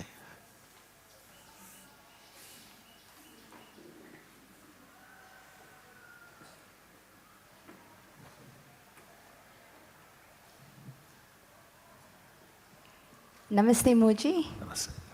Thank you very much, Thank and you. I have a lot of gratitude. I saw you last in London, November, and I'm the person like I told I've lost everything, and I'm very happy, and I came home, and you gave me an advice not to put conditioning, and I followed that. And I'm always in presence, so thank you so much for that. My life is unfolding very beautifully at the moment, and I'm so grateful for that. While I was having all the problems, I used to get, the universe used to guide me, to do Gayatri mantra to my chakras, and I started following that. That made me be in the truth and go towards the truth. And I have a guidance. I want to just teach this to people, so to everybody who are drawn towards truth, to do Gayatri mantra on your chakra, so that you remain, you go towards the truth rather than go away from the truth. So I want your blessings for that, Moji. First of all, I want to say it like this, because we are speaking here so directly now. I don't want to put anything between. There's no between. I'm going to debunk a lot of these things. That even sometimes to say, what obstructs our journey to truth is not ultimately true. We are the true. I know that it's not easy to grasp that. If you believe that we have a strong belief in our identity as a person and as a seeking person, a person seeking after truth, and we have to work with that as much as there is space in that to move into a greater space, then I will work with that. But where there is the space to point directly, I will take that opportunity as much as I can like that. And even to speak about the chakras, the chakras can only appear in the awareness itself. You see? Awareness has no chakras. If you know this thing, then you're going to save yourself a lot of exercise. Isn't it? And then this chakra, and now coming up this one, oh yes, we'll bring up, you're coming closer to the truth like this and this one. No, when you can grasp what I'm speaking, you'll see that you are, all these efforts is to try and find the one who is watching them. Can I speak like that? Can we be simple like that? Yeah. All the efforts also, whatever efforts you make, is also watched in you. Where are they trying to get to, the efforts? What are they trying to do? To find a truth greater than the one who perceives the efforts being made? It would have to be a truth that we are imagining. The awareness itself absorbs all the exercise, all practices and so on. I speak not against any practice. Let you practice if you want. I am not against any religion. Let all religions be there. They are all us, and actually all of them are encompassed in the awareness itself. You see? And there is no cynicism about that. Because Some parts have to be walked genuinely for a while. But there are some also who are able to cut beyond. There are some teachers, some masters, some saints and so on. They have to send sometimes their own students to another teacher. Because one, they will send to somebody who will teach more discipline and so on. Because this devotee, this seeker, needs that discipline. And then another one they will send to maybe a master who can push directly, that's all, because you're ready for that. And then to put you, it would be like, say, for instance, some students, maybe they're the same age, but there's one of them whose abilities can be sitting with people 5 years older than them. Then if you keep them in the same class, they're bored and they start to cause trouble because you have not given them the opportunity to express, you see, their capacity. So there has to be each according to their capacity. And some people know the capacity, they don't even know their capacity. Then the master looks and feels them and say, you know, actually, you don't need to bother with that. No? Try this. And then, boom, boom, they're, I knew this, but I was told I had to do this. No, you forget about that now, you're fine. Now the student in turn now must not go out and say, oh, forget about all of those things, you only have to do that. No, because they have to also grow in that maturity to discern which one you can say needs this type of training. Some people need this. Most people, they come here, I'm already taking it for granted, you're ready. We are ready, you see. At least if you're here after a few days, you are more ready. Isn't it? Because maybe for the first few days we're just defrosting,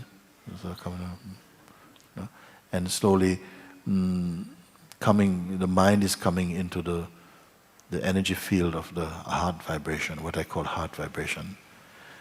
Sometimes mind is too high in its psychological or mental vibration, emotional vibration, and when you're in that state, you will not understand me.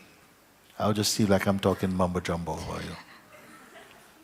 Gradually, as it sort of drops more inside, then it reaches a certain space where it's in synchronicity to what I call more like the heart's vibration, and then you understand intravenously. You just understand. You say, wow, that's very clear, very clear. Very often we are going at life here, upstairs, too much. You're trying to work things out, force things using manipulations and so on, because you have not integrated your mind into your heart energy, you see. So I prefer to take a risk with you and say, okay, before we start to do these exercises, because the mind likes these exercises as well. The ones that has all these things, vasanas and chakras and blue lights and so like this, because we like it's a kind of we like this. Whereas I point you to the awareness, and sometimes the mind itself sometimes avoiding awareness, because the mind is saying all that you see, all that you perceive in this part of the eyes or behind the eyes in the field of emotion and time and mind and so on, all of that belong to me. No one can steal them from me. I eat all that stuff.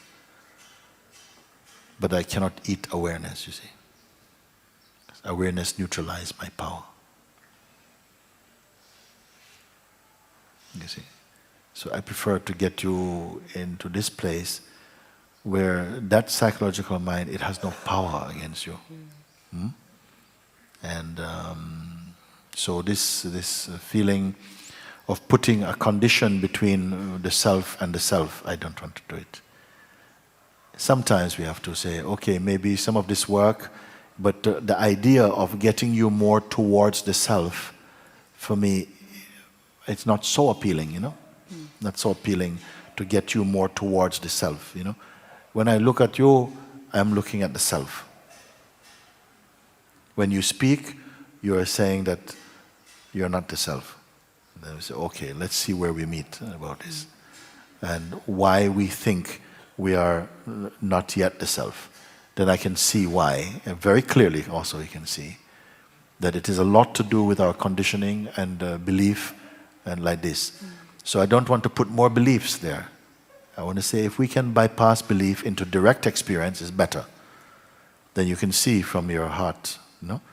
But sometimes I find that I'm fighting with years old tradition. You see, we are so loyal to our, our conditioning, and don't want to give it up. Don't want to give it up. You see, so this is the only thing that makes it difficult. Because I say also the truth is simple, but the seeker of truth is complex. You see, and as long as he believes in himself, this is where the difficulty is. But the truth is beyond simple, because it is already ever established, you see. And it is such joy for me to want to remind like that, and show also, to show. Wherever you have the capacity to see it, then we do, to look. Because I'm not a lecturer. Just to point out, also even now, while you're sitting here, it is being pointed out from inside you. You see. Yeah. First, you be fully established in the self. And then whatever is going to happen is just arising spontaneously out of it. Spontaneously, see? If you study and learn as a person, you can only function as a person. Maybe a good person, a skilled person, something like that. But when you awaken to your truth, you are moving like a whole environment. You see, when something arises to be done, something is recognized, and a movement begins, and as that movement begins, other movements join it. And it becomes a river, actually. I'm telling you, every word is true about it. Where it needs to have, then you yourself are seeing how the forces are coming in, even. Everything is part of it. Then you are actually looking at this whole matrix of life and seeing that it's the one, it's all the one doing it. You're not thinking that, you are actually seeing. You're seeing with the God eyes. You say, oh wow.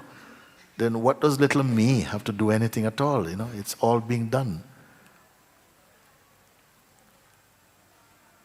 I have the chance to experience all of this because also in this body, the creative activity of consciousness is moving also. So it's my joy also moving.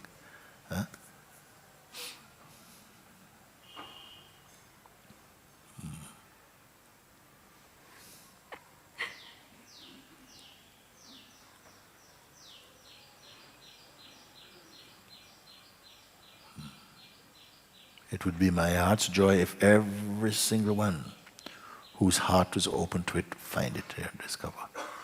I don't see any real impediment to it, except a kind of stubbornness or an identity, and there's fear, and all these things you can break up, because these fears, they are nothing new. None of them is greater than the self. And they may come again from time to time. And you will use them also as great mirrors to look into your own self.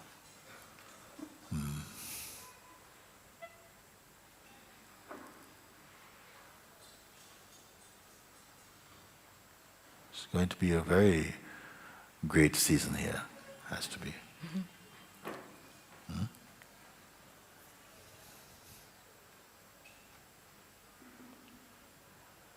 Thank you, Maji. Thank you.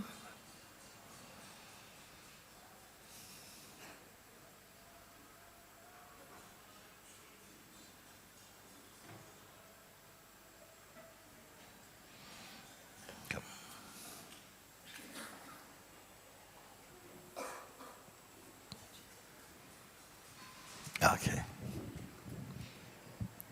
Fix this, huh?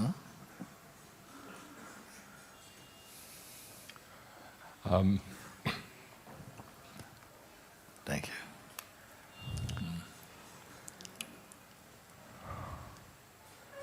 First of all, I just want to be extremely grateful to you. A lot of your videos and also being close to Anantas and satsang is really deeply made me really open up. And yet, it's like the mind is wanting to capture the subtlest level of this understanding. So like, in some ways, everything that you're saying, I'm just receiving that, but it's almost like the mind is also becoming intuitive and wanting to grasp, you know. So it's like, it seems sometimes that like I'm standing on the edge and not completely wanting to die.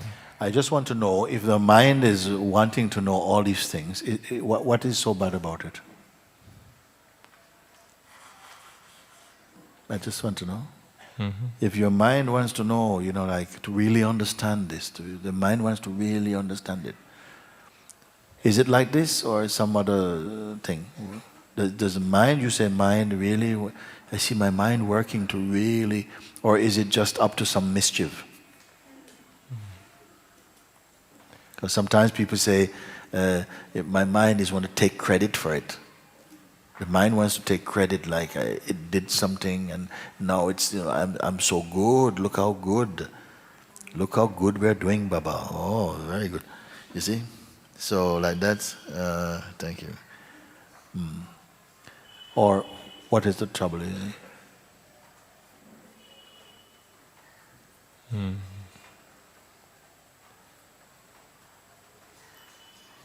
Yeah, there seems to be some kind of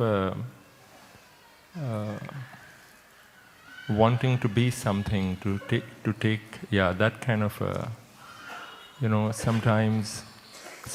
You mean the mind wants to be educated about it? Yeah, educated, and also something about, it almost seems like arriving somewhere. It like wants to say, it seems to say that there is something which yet needs to happen. Yes. Yeah.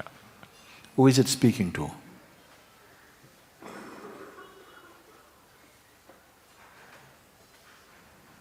Is it saying this just by itself? Or is it somehow you and it are kind of a bit one in it?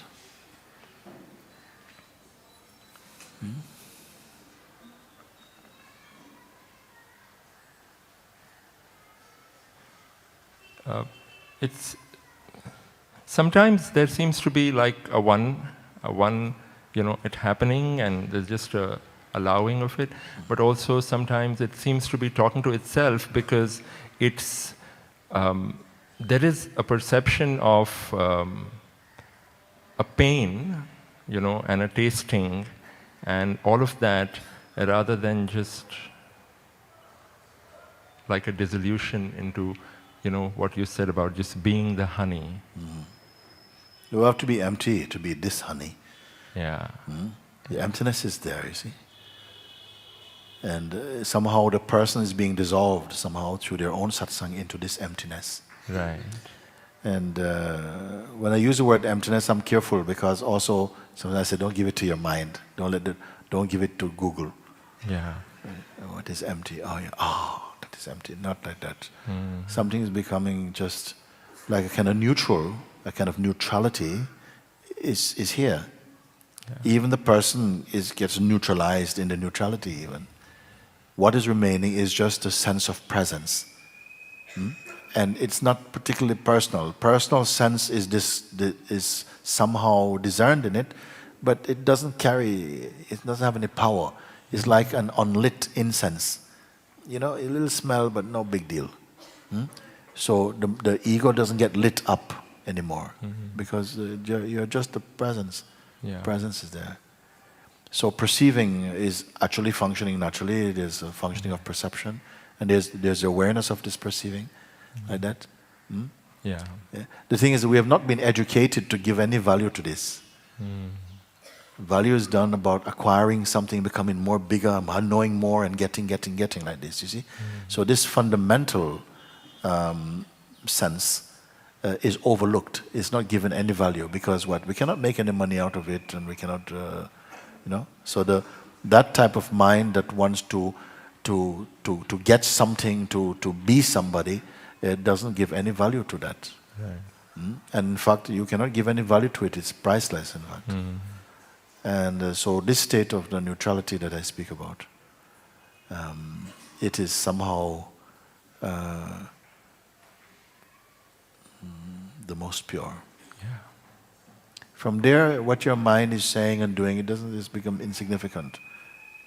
It doesn't get disturbed by the mind's antics. You see? So if something is being disturbed, you know, like, whoa, you know, just look into it, try to look into that. What is being disturbed actually? Try for your own self to see if you can discern okay, I feel some disturbance, something, and look into what actually is being disturbed. If you can find the disturbed one, and look. Don't create one. Just see if you can. If there's disturbance, it seems that there must be somebody who is disturbed, and try and look for that. And just the very looking for that has a power by itself, you see, and see if anything is found. This is very, very powerful thing to do. Don't just comment about, oh, this is coming up, and then this thing is coming up, and so on. But look, you know, for whom? Who is affected by it? What we are finding is that the idea you have of yourself is affected by it.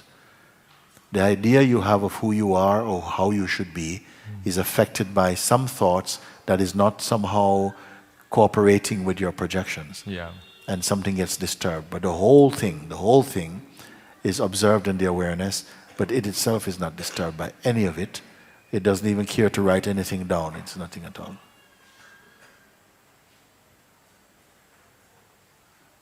Yeah. We don't have to be doing something. We don't have to be engaged in something. The field of being is already full and content and enriched. And actually, it is actually impacting upon the phenomenal manifestation somehow. Just like someone who comes, you may sit in a waiting room, it says silence please, nobody's speaking. And you're sitting together in a waiting, somebody comes in and you feel very disturbed by them because they seem to have a lot of noise inside themselves. Huh? In the same way, one who is absorbed in the self radiates tremendous influence without trying to.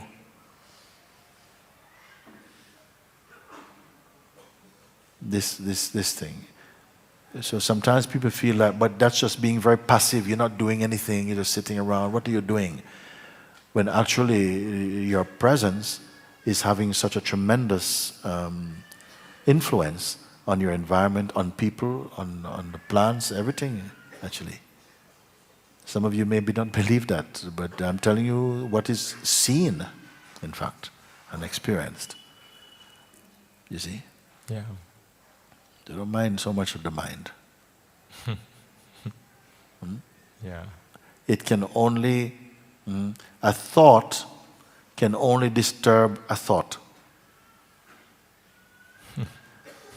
A thought can only disturb the thought self. It cannot disturb the awareness itself. So when you have an identity that is a thought construct, then other thoughts can bash it and like that. Yeah. But we are growing into that, Yes. into that seeing, that maturity. Yeah. Yeah. Yeah. I mean, when you say this, I also see with clarity that it's, in some ways, it also seems to be like a process of dropping or dawning, or, you know, it's like there is this truth which is ever present, but also, like you said, this falsehood, like what you said about it just is burping itself out so that there is more residence Yes. in this place. Yes. You don't even worry about any process. You don't even do it. Just stay. You can first stay as that intuition, the sense I am, unmixed. That already is burning a lot of things by itself. You won't even call it process. It doesn't know anything called process.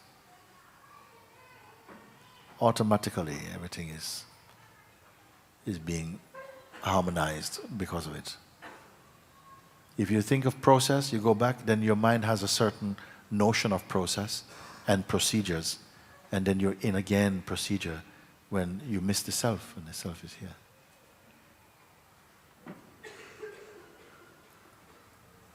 Yeah. And only experience is confirming it. As you get the confirmation inside through the experience, you see, like, wow, but it is so. And all this noise from the mind is just leaking away.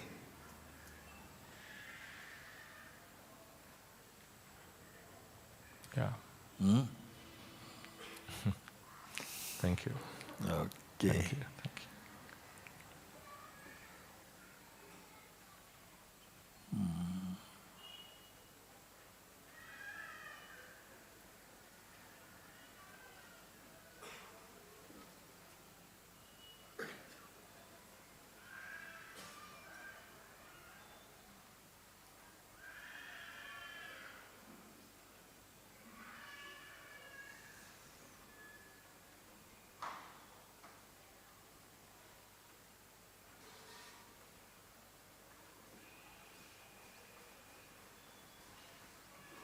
If we say to the ego, be nothing, it gets upset. If you say to a wise person, be nothing, and they say, thank you so much for reminding me. It's not even that they need the reminding.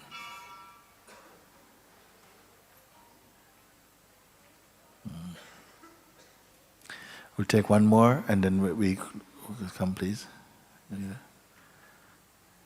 Okay.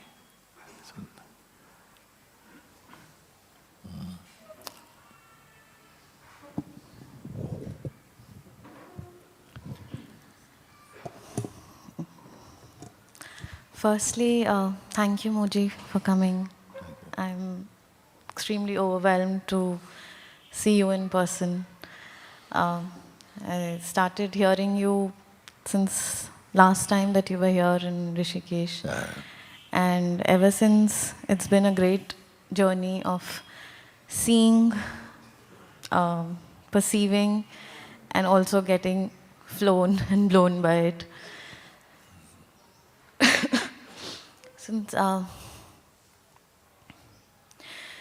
Since last 2 months when I came to know that you are coming, things have really surfaced, and a lot has come up for me to perceive and see. And I'm getting tired of, really tired of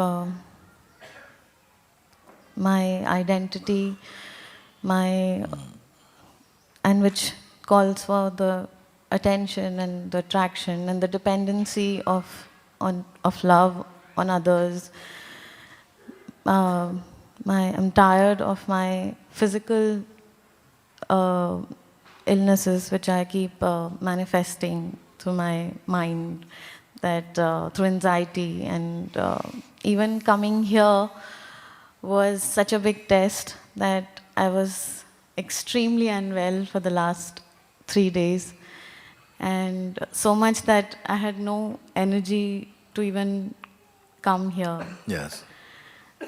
But once I just read one quote of yours, to choose freedom forever and to trust, I just said I'm going, and my family was against it, but I had to be here. Yeah. And I'm just seeing so much of everything coming up that I'm just so tired, and I just want to realize that self, that heart, that I want to feel that exists, that... Okay. Okay, I mean, everybody has to grow tired of themselves. At some point, it will come. It's not the most comfortable phase, no? But something becomes a bit tired of living in the psychological state. You know, for a while we have our season and we are doing it, and and you make a name for yourself, you make a character for yourself. Consciousness has to do it. Then it has to sort of try and sell that character. You have to sell your version, no? And we try it, and some people buy it, and some people don't, and whatever. And at a certain point, something begin to want to go beyond this thing. That can be triggered by so many different things in life, forces in life. Sometimes a tragedy, sometimes reading a book, sometimes falling off your bicycle, whatever thing helps. Although they are painful in themselves, they help to push you further and to look more deeply into the nature of the self and who are you, what are you doing here, where you come from.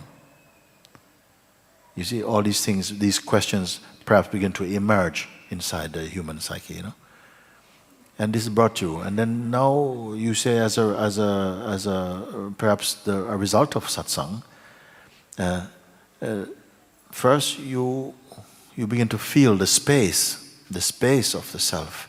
You say, my God, in this tiny body it looks that there's enormous space, like the whole universe is inside this body. And somehow, wow. And you are something like this. But then gradually more things start to come. And even myself coming here, when you heard of it, then the mind begins to rebel also. It comes up with lot of things. Many people experience. We have it like that. When we have a retreat, the last few days people start to cancel because their mind,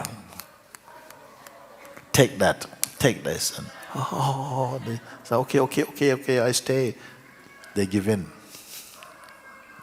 And we know very much this thing. We know very much. You made it, you are here. I've had many experiences of people who want to come to satsang and they have this lot of resistance. They start to get sick. They can't walk. Even at the time, one person I remember now had an appointment to come and see me, and he made it. A bit late, made it, and he says it was like so much to come here today.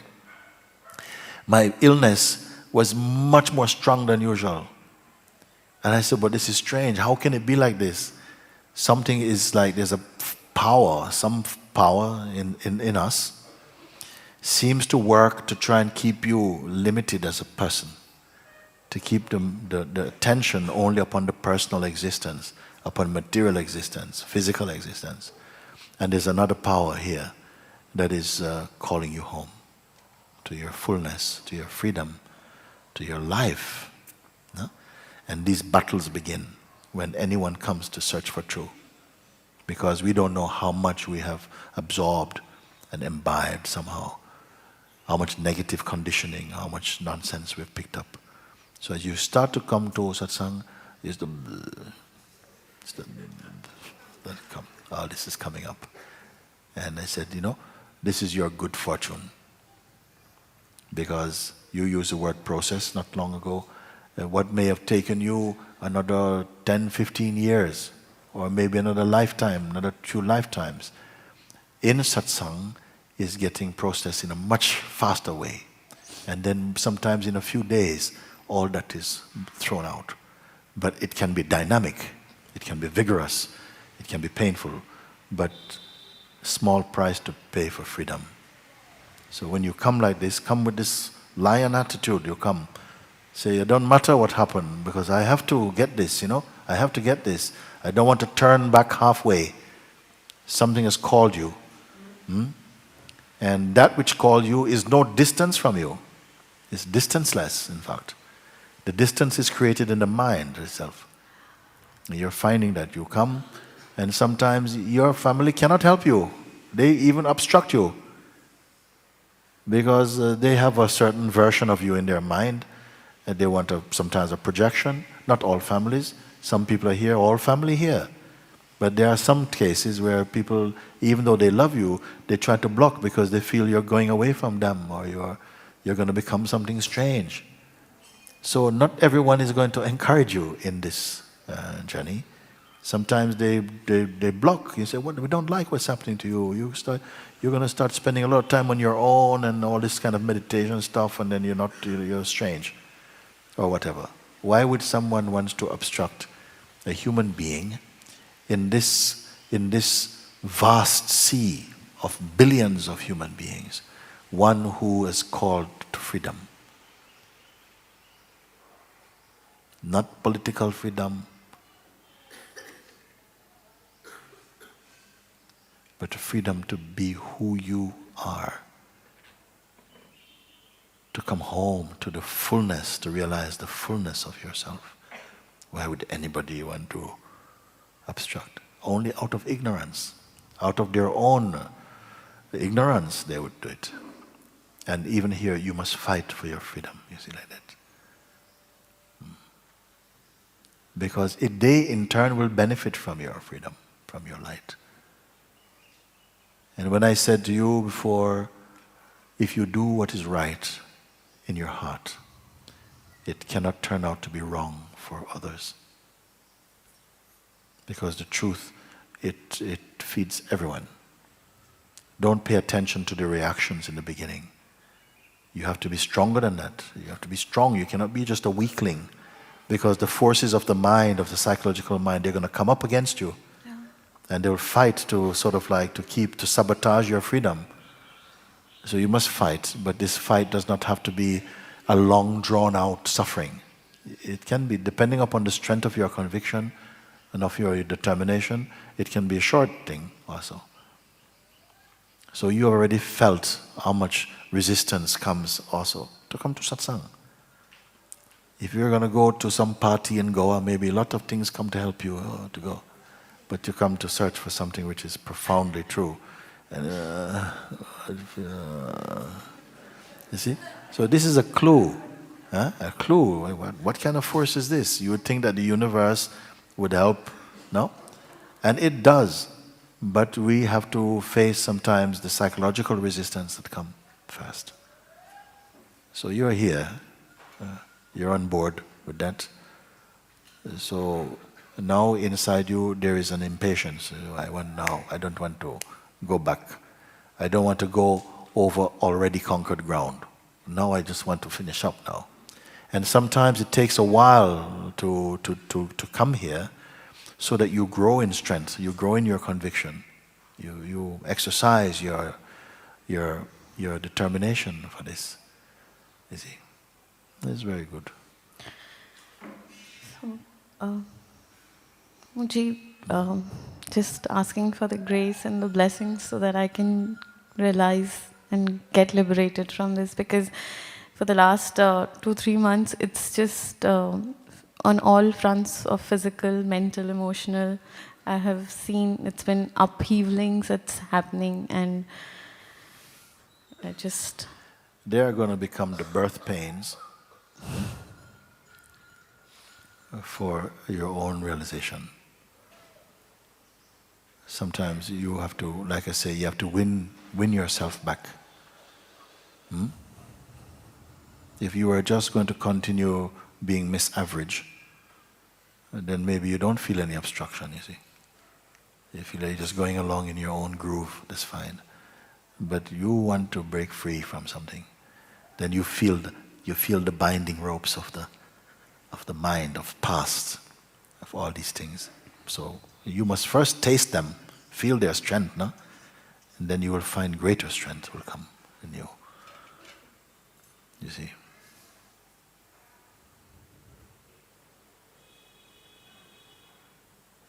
What can we do today before we go for lunch? I'm ready. What can we do today? You say these things are holding. In fact, they are of no significance at all. Suppose some powers come and they bind. Do they stop you from freedom? Not at all. Nothing stops you from freedom. Just you are thinking, I wish this would stop so I could be free. Then you create a condition. Can I say that? You hear what I'm speaking like that? Huh? You are believing your own chops. Suppose something is there holding you. I can't go. Oh. You go to walk, your leg fall off. So, oh my God, my leg is falling off. Are you here? I'm here.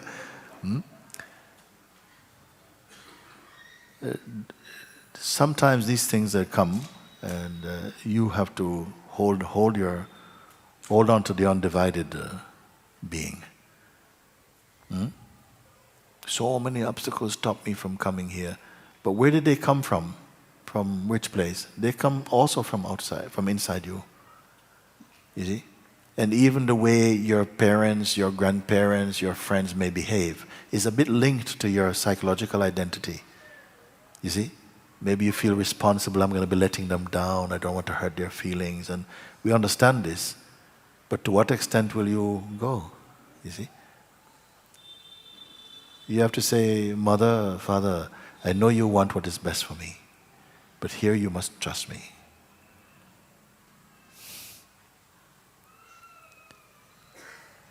You see? God has called me, the power has called me, I have to go.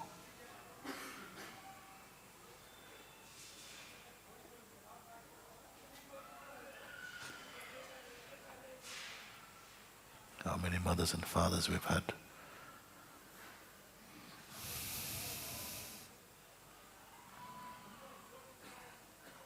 Yesterday I was talking and we were saying that there's going to come a time when you will say, I once believed that everyone had to like me, but no more.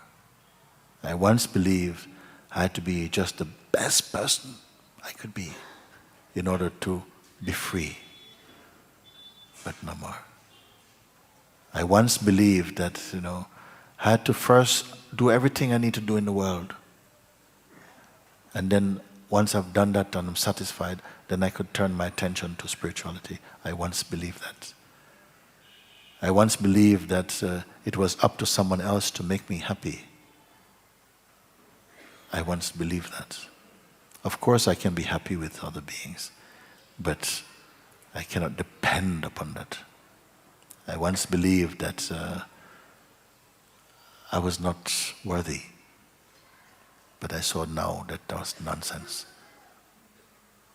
I once believed I was not ready, but I see now it's not true.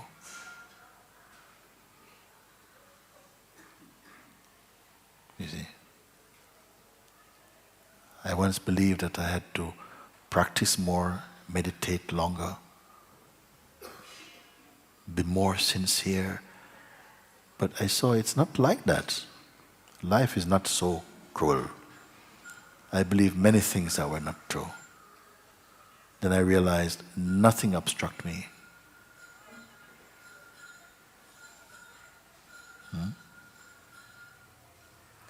This life is for freedom. You decide that. This life is for freedom. This day is for freedom. This hour is for freedom. This moment is for freedom.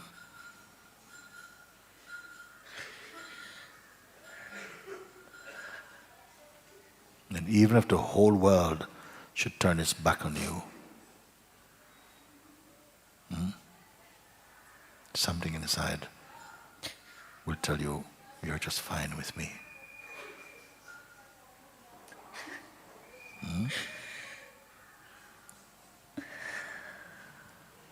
I know many people come to places like this, they have already made some sacrifice to come. Some people have children you have to leave behind for a bit. Partners you have to leave behind. Work you have to leave behind. Because something inside says, yes, it's my turn now. I have to come. For this I must come. And as swiftly as it can be confirmed, then better it is for me. If I have only 3 days, then those will be 3 of my best days in my life. I've not come to make friends. I've not come for sightseeing.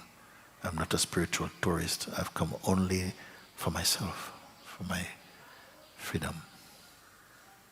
That is not selfish. Because everybody benefits from your freedom. Whether they believe this or not, whether they like it or not.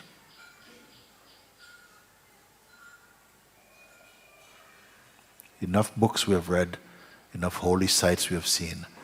We want to see and meet someone whose life is the evidence of truth. You are that person, you must say in your heart. I am that one. Why not?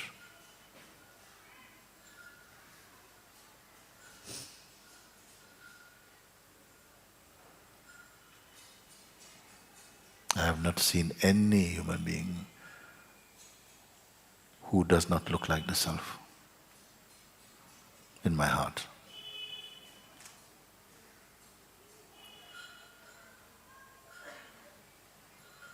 And also, I want to encourage you also, because many times we are brought up in our own traditions and nobody is free of it.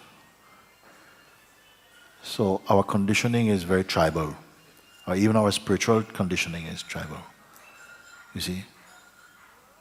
But I am pointing you out of all of this tribal thing, beyond it. Tribe is okay, it's okay, but you must go beyond it. You are not merely a tribe, you are the self. You are the self, and it is universal. It is universal. Why I say that? Because if you feel you have realized the truth as a Buddhist or a Hindu, Christian, Muslim, whatever it is, and then you feel but the others are not quite, then this is not good. Because the truth is beyond even religion. Religion only facilitates. It is not the goal. When you realize the truth of your own self, you have transcended all tribal limitation.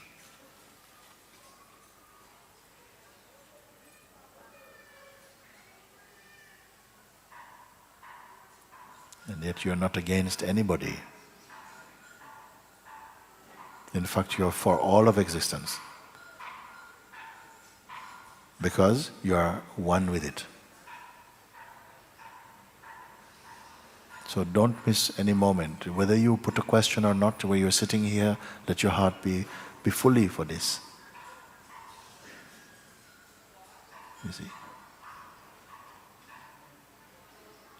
So I'm not pushing you, believe, believe, believe, but to observe and to be open. And to confirm what is feel authentic for you, and digest your seeing.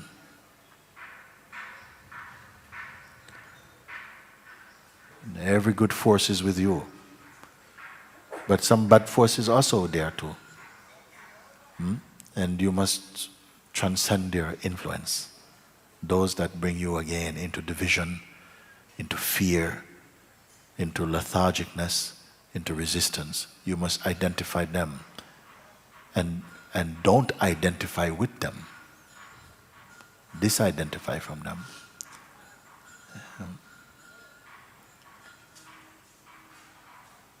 Better stay without any identity so that your observing is clean and unbiased, full of true spiritual discernment.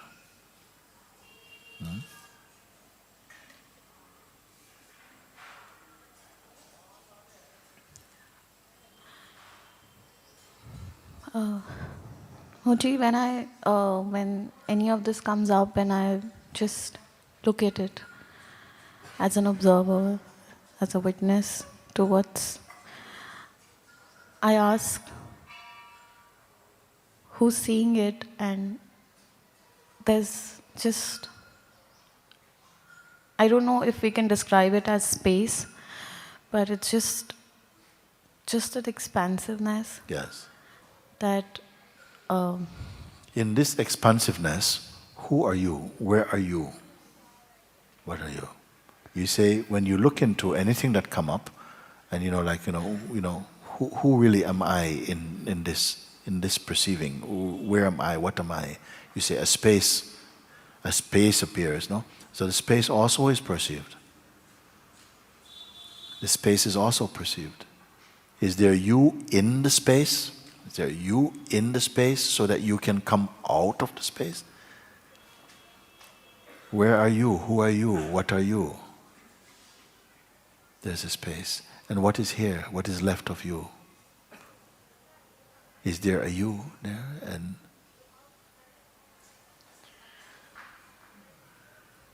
it's when I feel the pain in my body and I see it, I feel I am seeing the pain in this body. Yes.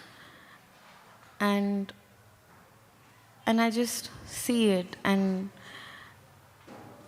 it's very momentary that I stay in that feeling of it, and then I get caught again in the What it means, you get caught again? What did it mean?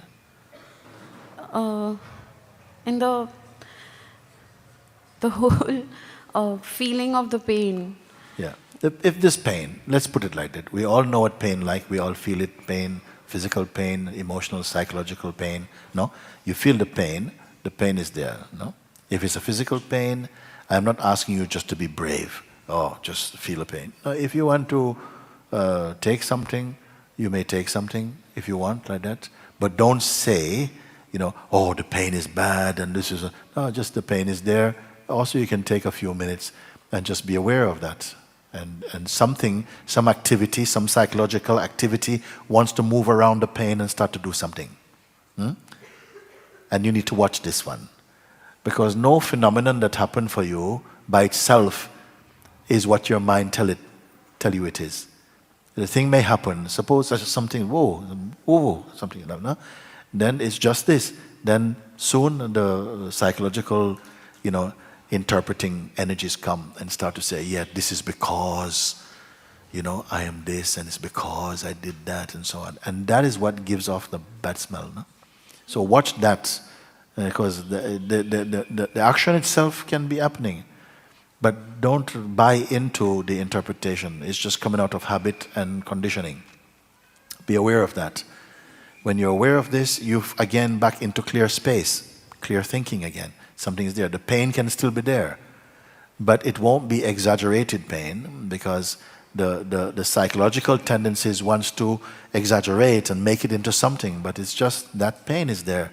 Then go and take something for the pain. The more emotional thing, these things, the more identity is coming into them. And then you're aware of this, you see. The awareness is not an identity, you see. But because of habit, when these forces come, when these expressions come, by habit, energy goes there. Then I'm telling you, just don't go, watch the energy going there, be present here. Then you are confronted to say, but what is left? If I let my attention go there, but it says, no, but you stay here. If you stay here, what's going to happen to your attention? It has to come back here. Because it has no life without you. You see? Everything is connected in some kind of psychic umbilical cord. They have all got to do with you. Who are you see? Even the person is another umbilical cord. But because of habit, the energy goes there, the references start from there. These are not truths. What is here? Pay attention to this, you see. And then something gets habituated to staying here. And once that is confirming itself, all these other little things that are going off, stones in the bush, to get your attention, they begin to die down. You see? And you might be surprised at how quickly all this can change.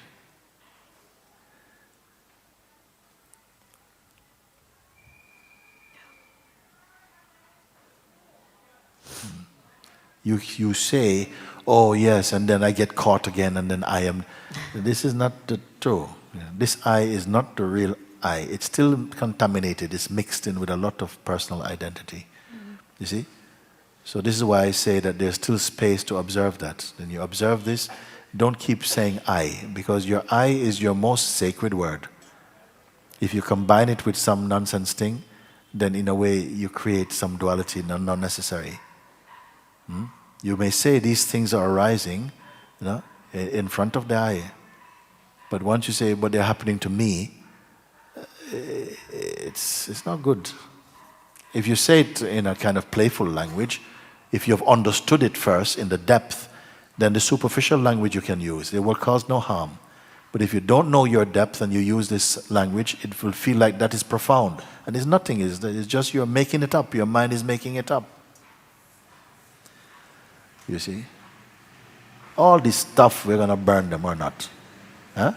We're going to throw them away in the fire. They're going to burn. Yes, Swamiji. Thank you. Yes, it's very good, very, very good.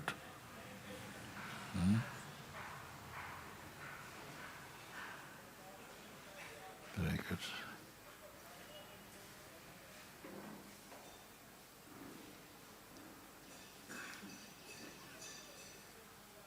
It's not only determination, but understanding. Not only determination, but understanding also. You must understand when I'm pointing, is try and follow inwardly the pointing, and you'll see where you come. Because very much we are still identifying ourselves as a dynamic entity going about. You're identifying with attention and habit. But something remains here that doesn't go about. It's like the mind and space. It's like the wind and space. The nature of the wind is to blow about the place. But space does not blow about, it's always constant. The mind, psychological mind, is a bit like the wind. Its nature is to keep roaming about. The self is like a space. It's everywhere. It doesn't go about. Your awareness is like that. It doesn't go about. It's everywhere the same, present. You see? Now, the space can be without the wind, but the wind cannot move without the space. The mind can blow about only because the self is there. The self is the greater. The mind is only a dynamic movement. It has no history, in fact.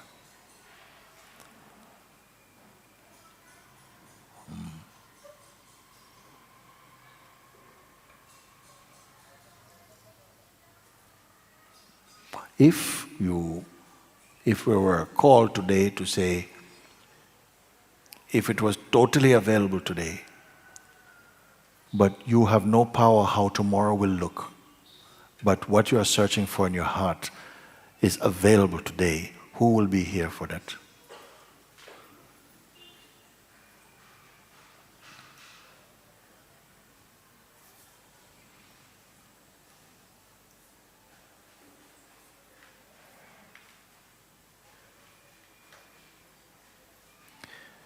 Keep this attitude. Everything is going to be just fine.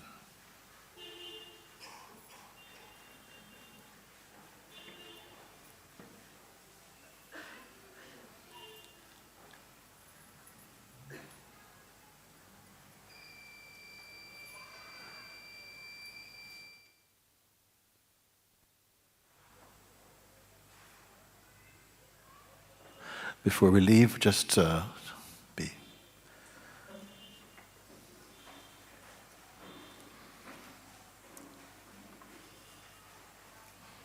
Pay attention to what is really here with you. Don't look to the right or the left or front or behind or above. Here inside your own being, no. Naturally, senses are functioning, so you can hear sounds coming. You can feel the temperature in the room, the sense of light. You can hear my voice. All of this requires no effort from you. So let the senses function according to their own laws. This does not trouble you. Thoughts may drift in from time to time. Again, they are just like clouds floating by in the sky. Some can be thick, heavy clouds, some can be light. The sky does not manage clouds. Let everything float by.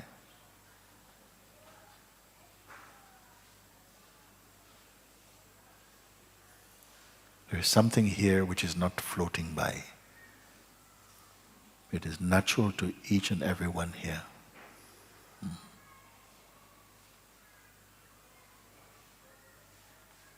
In it you may notice a subtle sense, subtle vibration, the humming of being. Sometimes just the functioning of the vital force in the organs, the flow of blood and the breath, they have a certain subtle vibration that also you may perceive. But this also absolutely you are not. They are momentary in their appearance.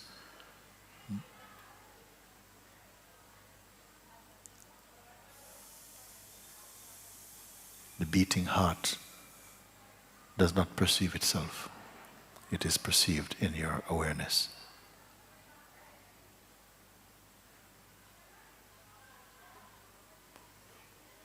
Everything else from any dimension of time, they are only phenomenal. They have no reality to them actually. They are here only by habit. Be aware of this. Nothing binds you.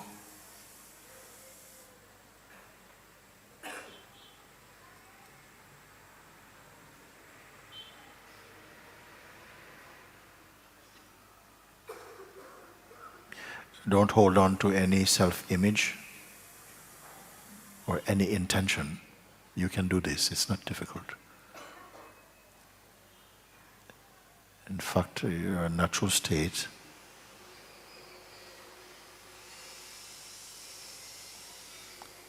is being revealed to its own self.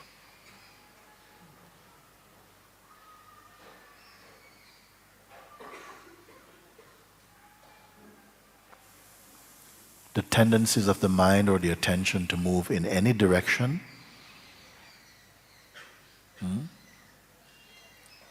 is the normal activity of the mind. Don't be concerned for this.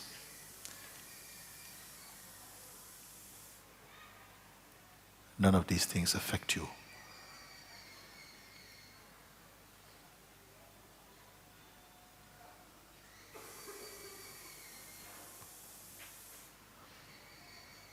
Personal identity is only a kind of costume worn by the self. It is okay, but don't attend to that. There's nothing to manage, nothing to change or to fix, nothing to heal or to become, nothing to remove or to gain. Just you are here. And if this body was picked up and placed on another planet, inside you're just here.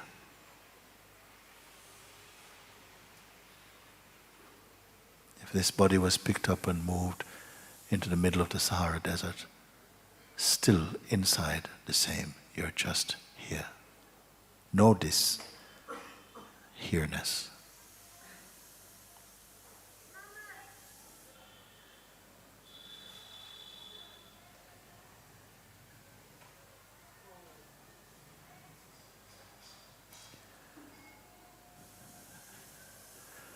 Make no effort.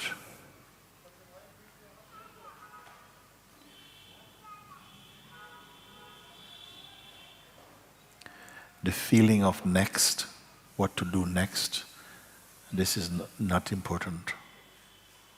Leave that.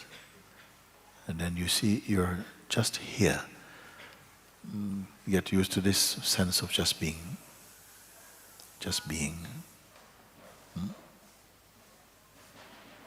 If someone should come and start shouting, really it makes no difference to this. The heart may start to beat more fast, the breath may change, but this remains as this.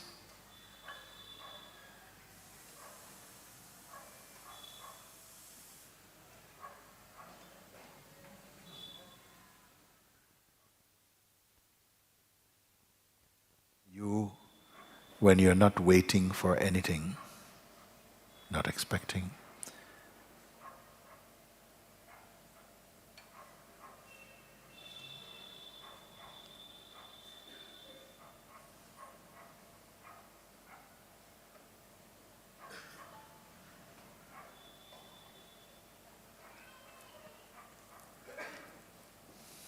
as you move about today, keep your attention in this, as this itself. It's not difficult. In fact, even if you feel some distractions, try and bring your attention back, but not by force. Don't force. Out of your joy, you do it.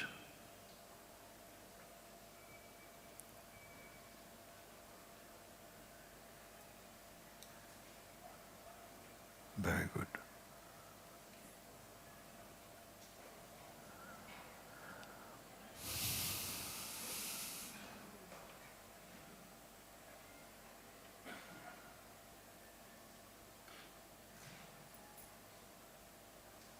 Okay. Very good. Om. Thank you, thank you, thank you.